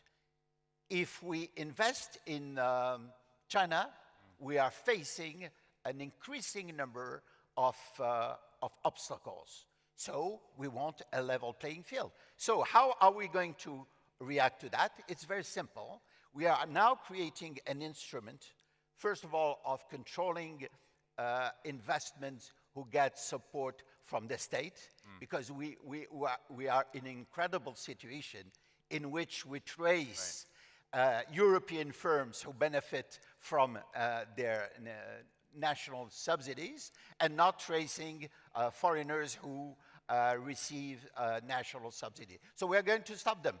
Right. And in terms of access, I mean, procurement issues, for example, so we want to have more reciprocity in our extent. And it's an instrument in our discussion with the Chinese. Well, thank you. Paolo, you had a two-finger, which I'd love to bring you in, but I also, I love your notes, thank you for sending them to me. But besides pessimistic pragmatism, you also had a view of the future with Russia and China more greatly aligned in an unbalanced embrace. Give us I mean, I love the color that you give to these. I will use another image, which is not mine. It's from Piotrovsky, a Russian author who said 17 years ago that the relationship between 17 years ago, Russia and China are like the relationship between a rabbit and the boa constrictor. And you guess who is the rabbit and who is the boa constrictor. Right. And that's why I think both Russia and Europe would rather prefer a messy multipolar world than a world in which you have one against one, China against United States. So hedging their bets. Because this is the world in which we can best apply our triangular approach in different fields. And I think also for Europe, having to ally too strongly with the United States. We are allied. We have been allied for 70 years. But we need some autonomy as well, and being forced into a stronger definition of our role with the United States would be a little bit like being a big rabbit with a boa constrictor in defense. I mean, we have been experiencing that we cannot stay in Afghanistan 3 days more without United States. So we can talk about arms and shoulders of Europe, but this is the reality. So I think that's the kind of common approach. But the reality is that we see more and more joint activities between Russia and China, joint military exercise, joint diplomatic effort, joint pipeline, joint absence at the G20 and Glasgow. So, and this it could be a little bit a sort of bargaining tool, but if you keep doing a bargaining exercise to show the other you can go in the other direction with the other partner, at the end you turn out to be with the other. Well, thank you. I got to jump to Cliff. Cliff, you know, in answering, you know, kind of as you see things coming forward, one of the things I want to ask from you with your realist mindset on America's choices in this, because that also shapes choices and realities for the Middle East, North Africa region we're in, shapes choices and options for Russia, for the EU. I'm interested in, you know, as we've seen some things unfold recently, like the US pivot to Asia, right, Indo-Pacific pivot, which then resulted in us pissing off France. And now we're sent the vice president. Lots of people say, we love you, trust us, trust us. Does America's strategic inchoateness on some of this stuff matter in your view? Where do you think it's going? Where do you see some of the realities, if you believe that, as I do, that America is leaving a vacuum in certain places? Who are the new winners, and how do Russia and Europe fit into that? Thanks, Steve. That's a critical question. I hate to use a term that has obvious and well-deserved pejorative implications, but I think America First is going to stick with us for a long time. And whether it's America First Light, which is what Joe Biden's doing, or America First Heavy, which is what Donald Trump did, I don't think that concept should go away in analysts' brains, because it's a useful one in describing the country, my country. The critical implications for this conversation concern, I think, strategic autonomy in the Middle East and the implications of America's broad-based global pivot towards China. I don't see any sense in which the EU is going to provide relief for the Middle East. How many battalions do you have? Is a famous historical question. The EU has trouble standing up an army. I think we'll have trouble standing up an army. I totally agree with my European friend that the European project was about the internal market. I don't think that Europe is going to be a player in power politics. I don't think that the EU was set up, is set up, or will be set up to do that. I think the French are. But European support for the French in the AUKUS episode spoke for itself. It was rhetorical, it wasn't very strong. I think that this long term, and again, realists is about reality, as you said, Steve. It's about accepting what will be, not what one would wish to be. I think the triple net for the MENA region is that Iran and China will gain from the US pivot to Asia in the Middle East. On the political military dimension, Iran is going to correctly, I think, assess a decreased US lack of resolve. China will be an increasingly important player, even compared to what it is now, in the economic front. But let's be clear here, when we're talking about the US pivot away from the Middle East, we're not talking about the US leaving the Middle East. We are talking about a lesser US footprint in the Middle East across, the Middle East strategic backbone right now, which is US basis, to be blunt about it. So I think those are the critical issues as I see it for America's recalibration of its global of his global position, Steve. Well, thank you. I'm going to go to Sergey, but I want to have Sergey to clean it up. And when we do that, I had a quick two-finger from Zaki, so we'll do real fast. But as you're thinking about this, I also want you to put on your journalist hat, because you are a journalist as well as a commentator and an analyst. And when we get there, say, what are the blind spots that we haven't brought up in this? That's what I always love from journalists is what did we, what was our whack-a-mole challenge? What didn't we get to? But we'll get to that in a minute. But Zaki, you had a quick two-finger. Yeah, well, on the transatlantic relations and the implication of the pivot to Asia, it's in a sense an opportunity for Europe to take more responsibilities in a certain number of areas. And I think that the Americans are understanding that Europe has a role to play. Traditionally, unfortunately, the issue of strategic autonomy was always and constantly and exclusively related to NATO. So we were in kind of zero-sum game in which we are either with the Americans within NATO or against the Americans outside NATO. That is absurd. That's absurd. Nobody today in Europe discuss the importance of NATO for the territorial security of the continent and vis-à-vis, for example, Russia. Now, at the same time, and I will be very brief, we have to take more responsibilities because, as Henry Kissinger used to say, big powers never commit suicide for their allies.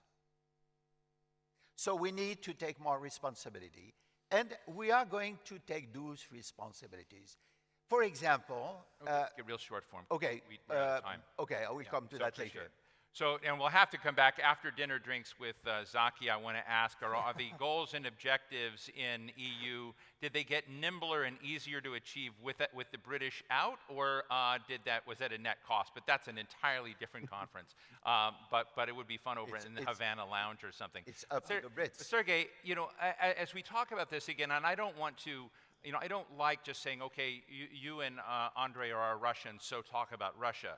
I really want to give you permission to sort of talk about a broader array of the strategic players as you see them and what is driving that. But again, back to that blind spot issue, because what I worry is that we're having, I always worry, are we having yesterday's discussion? What does tomorrow's discussion need to include by way of thinking of power, where it's going? What are the biases we brought to this? But, as a journalist, what are your views? Let me start with that. Gabriel Garcia Marquez, famous Colombian writer, once said that the United States of America is a country without a name and a surname, because there are other countries called United States, and America is a part of the world. Europe is the part of the world. There's a faction in it which is called the European Union. Right? So, well, it's not about Europe, it's about the European Union we're talking about. Right. Absolutely, Europe. And Europe is our common thing. Now, Europe was indeed formed, the European Union, as an economic entity, not exactly being prepared for political challenges.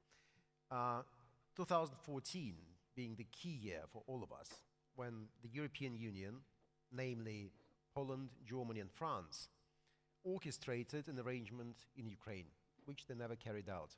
If you look objectively at what has happened ever since, it's the United States which actually manages Ukraine these days instead of the European Union, despite of all the European Union slogans in Kiev. Now, I don't know how, after Brexit, and given the current problems with the Polish and Hungarians, the Europeans are going to achieve the strategic autonomy. It's a major subject. We would ruin this session if we start talking about it. But what I can see on the positive side is that if Europe wants to keep being competitive, it's got to resolve certain things, engaging Russia or working together with Russia. And here, despite me perhaps being a bit too technological in the next minute and a half, I'll be very short. Let me touch upon a subject which is very close to our hearts with the United Arab Emirates. the future of fossil fuels. Say again? The future of fossil fuels and the green economy. I've got absolutely nothing against wind power and solar power. In fact, at the Global Energy Association, we award prizes for that. But we've seen a technological problem or two in this last 2 or 3 months in Texas and in Europe. There was no wind. There was no sunny days, etc. So you need to have a something. Even if the solar and wind energy works perfectly well, you will not be able to move ships with electricity. You will need hydrogen. Now, as of today, a ton of green hydrogen produced on renewables is 3.5 to 6 times more expensive in comparison with blue hydrogen based on either natural gas or sometimes oil. It's not blue, though. Here's a thing which Europe together should discuss together. There's a perfectly good technology, CO2 capture. So you use natural gas, you still produce hydrogen, you burn hydrogen, you don't get CO2, it's very nice and clean. Right. This is an obvious thing where Brussels and Moscow could sit together quietly and discuss things for the future. So these are dynamics that can hold them together. Otherwise, and well, one last phrase. I not should even say thought. Paolo's about to jump out of his last seat. phrase. Mind you, during all of this discussion, we've been talking about the fate of the European Union, talking about challenges from China or problems in its relationship with the European Union. I haven't actually heard a single big example of where Russia impedes the EU development. So as far as the title of this session, what is called the competition between the EU and Russia, what competition we're talking about? So thank you for that, Paolo. I can tell you wanted to jump out of your seat. Quick intervention. No, we should enlarge the topic to include also cyber issues, cyber attacks, but that would make a very complicated story. Cyber, Bitcoin, all that.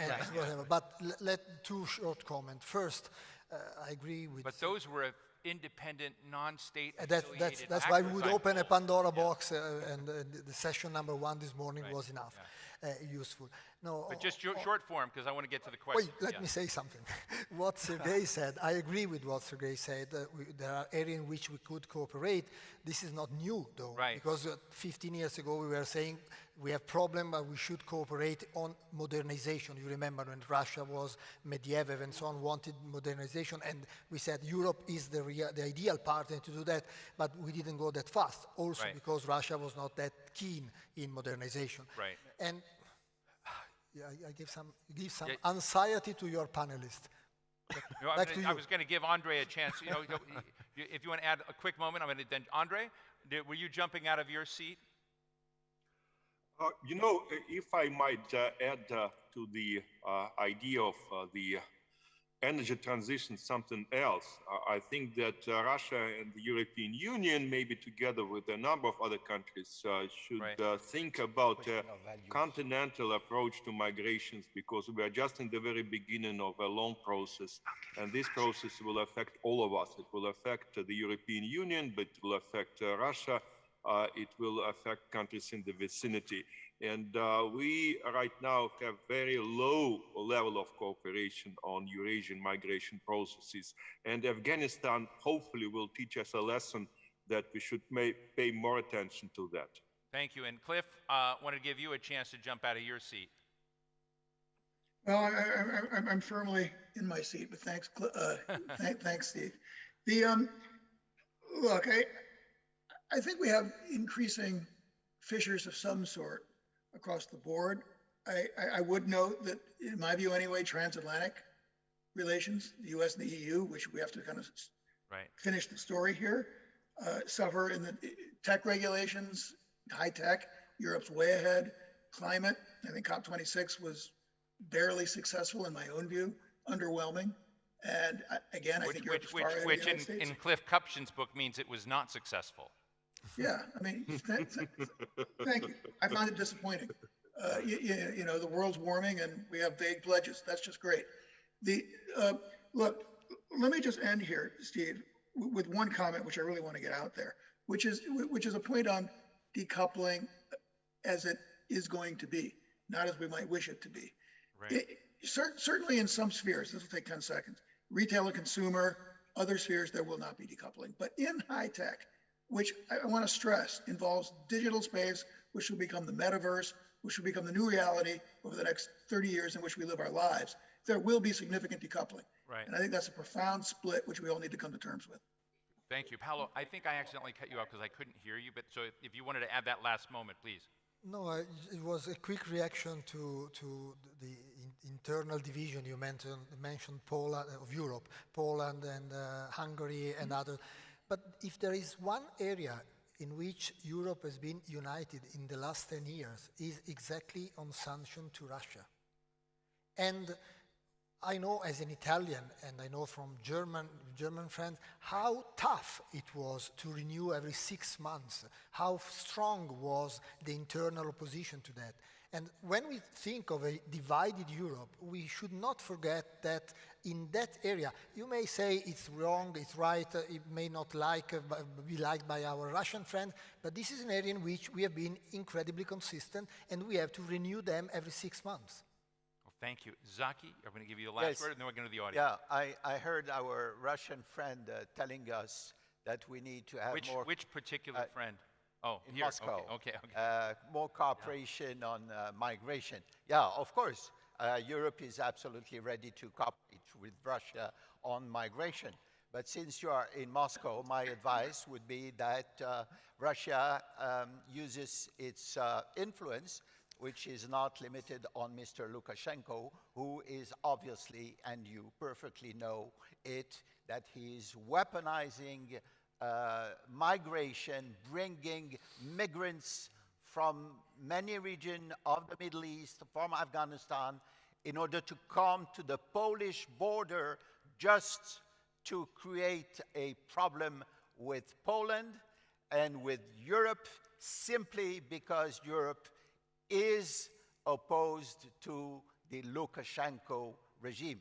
And I have to, in this debate, need to introduce a dimension we didn't cover, which refers to values. I mean, the big problem we have, either with the Chinese or the Russians, is a question of values. And our feeling, and it's more than a feeling, that's what we're seeing every day in the United Nations, is that they want systematically to dismantle the Universal Declaration of Human Rights. Right. They want, on behalf of sovereignty, to limit the freedoms and a certain number of values to which we strongly believe in. And that's the core problem with we have today with Russia and with China. Well, thank you for raising that, but just let the record show that I raised values about the internal dynamics, just so that United raised them. But I get your point. We're going to take one question, because I have one question posed here. We tried very hard to get us back on time, Ebtisam, so I think we're almost there, caught up. This has been a fantastic discussion. We've got two questions as I see it. We have Khalifa Al-Kheli, and I apologize for butchering it. And we're going to go very fast questions, lightning round responses. So, Khalifa, please. Yes. Thank you for giving me the opportunity. My question is a very broad question. I hope it won't be complicated. We all agree that Russia is a great power. We all know that Russia has resources, has the elements that are highly efficient. It also can build its economy and make it strong. So what should be done to create the right pathway for Russia to compete the other great powers? And what is preventing Russia from competing with other great powers in all disciplines, once again in the 21st century? Thank you. Thank you very much. We have Bogdan. Bogdan Klic? Thank you so much. Actually, it should be the session about the relationship between the European Union and Russia, not about Europe and Russia. And one of the speakers was absolutely right that this theme should be changed. But I don't have any questions. I have one remark that should be taken into consideration, if you may. because it completes, you know, the picture of this relationship between Russia and the European Union. The main difference between those two entities, this is the difference in philosophy of foreign affairs policy. Because on one hand, we have something that was presented here, multilateralism, and on the other hand, in the case of Russia, we have traditional approach to foreign affairs. It means in the categories of geopolitics, sphere of influences, etc., etc. That's why there is a growing gap between the European Union on one hand and Russian Federation on the other hand.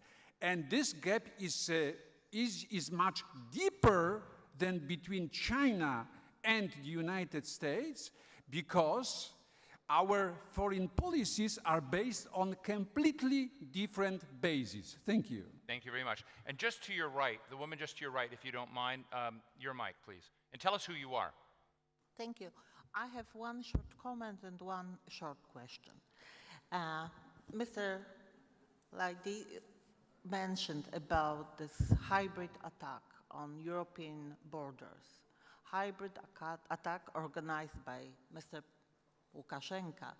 And we in European Union, we exactly know that Mr. Lukashenko is not able to organize such an attack with blessing of Mr. Putin. So right now, the whole Europe is united around this issue. In fact, on European borders is a battle, and there are victims, people dying there. And I stop with my comment, but I would like to ask a question. What is the main goal of President Putin to blessing such an attack? What is the main reason for such an attack? And who will pay for his ambitions? Maybe this reunion of the superpower position is this main goal? Right. Well, thank you. So, folks, we've got several questions here. I have, like many people, I think, a challenge in the acoustics of this room. But I want to invite our guests that are away, because I want you to feel as if you're here. Andre, we've had a question about Russia and great power status and other great powers. We had a comment. Of course, I agree on discussing EU and Europe and differentiating, but other broader comment, if you'd like to respond to Bogdan's comment. And then finally, what's the main goal of Putin? And in what I understand with some of these questions about some of these hybrid conflicts, et cetera, who will pay for them? And I would say it's not only was happening in Poland, but just a month ago I saw it happening in Lithuania. So, that kind of broad array of what's going on. So, Andre, let me give you, each of us, a quick sound off on these questions. Andre? The issue of the recent crisis on the Belarusian-Polish border was raised more than once. And I have to say with due respect that I find positions of our European friends sometimes not very consistent, because on the one hand, every time we try to push for closer cooperation between Russia and Belarus, we get a very strong signal from Europe. You should not compromise sovereignty and independence of Belarus. It's a sovereign country, and Russia has no right to impose its will on Belarus. On the other hand, when push comes to shove, you say you should do something. You should, Putin should influence Lukashenko, because in the end of the day, Lukashenko is nothing more than just a puppet in the capable hands of Mr. Putin. Right. I think that what Lukashenko is trying to do is to get some kind of recognition and legitimacy in Europe, which he was deprived of due to the questionable elections of last year. But the ultimate goal of Lukashenko is to increase his space for maneuvering, to become less dependent on Russia than he is right now. So my question is, why should Putin bless that? Why should Putin support Lukashenko in this effort?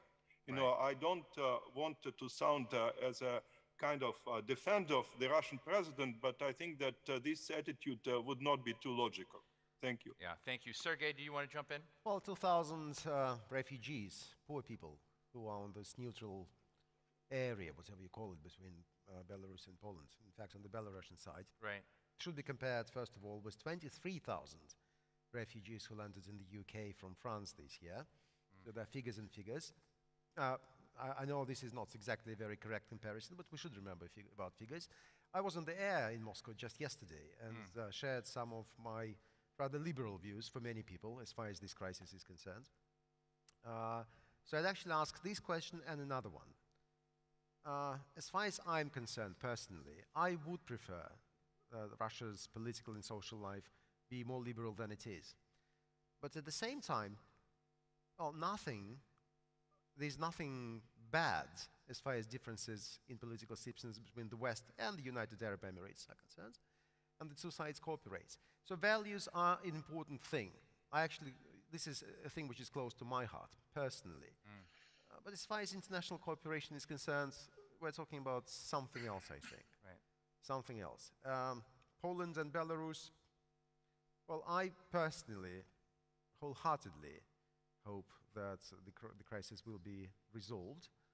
It's that there's a bit of a vicious circle there. Just imagine that there's a deal between Poland and, say, Germany. Most of those refugees want to reach Germany.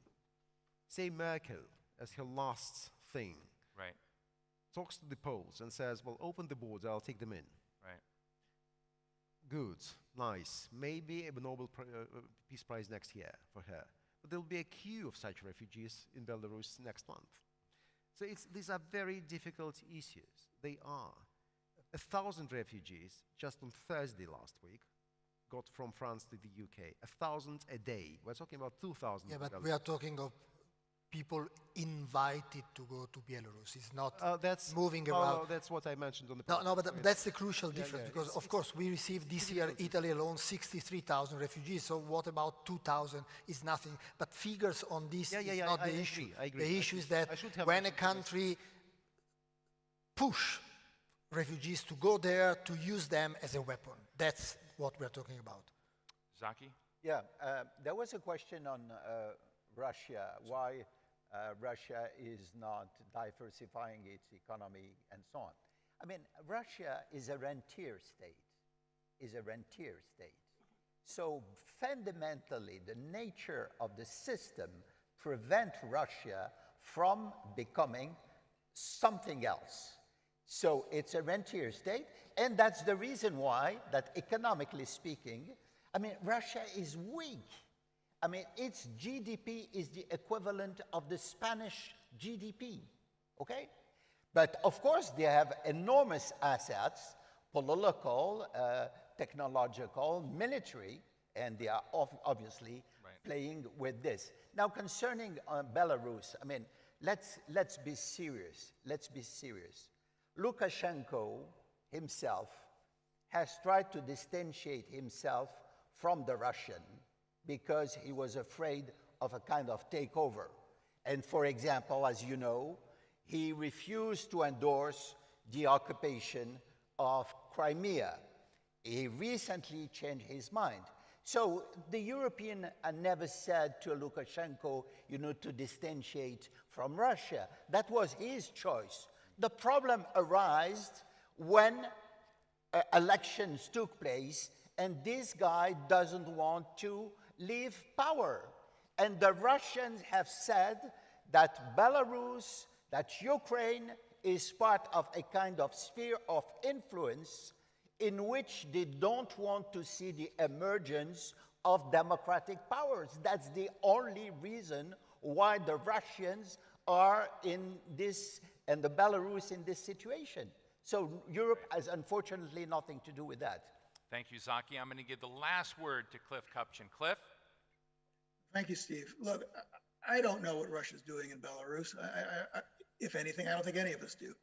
But I do want to make a final point that Russia, in my view, and I think most Americans' view, pursues a hybrid foreign policy. There's what you see on the ground, and then there is cyber, which Russia is very good at, and other forms of interference to undermine democracies.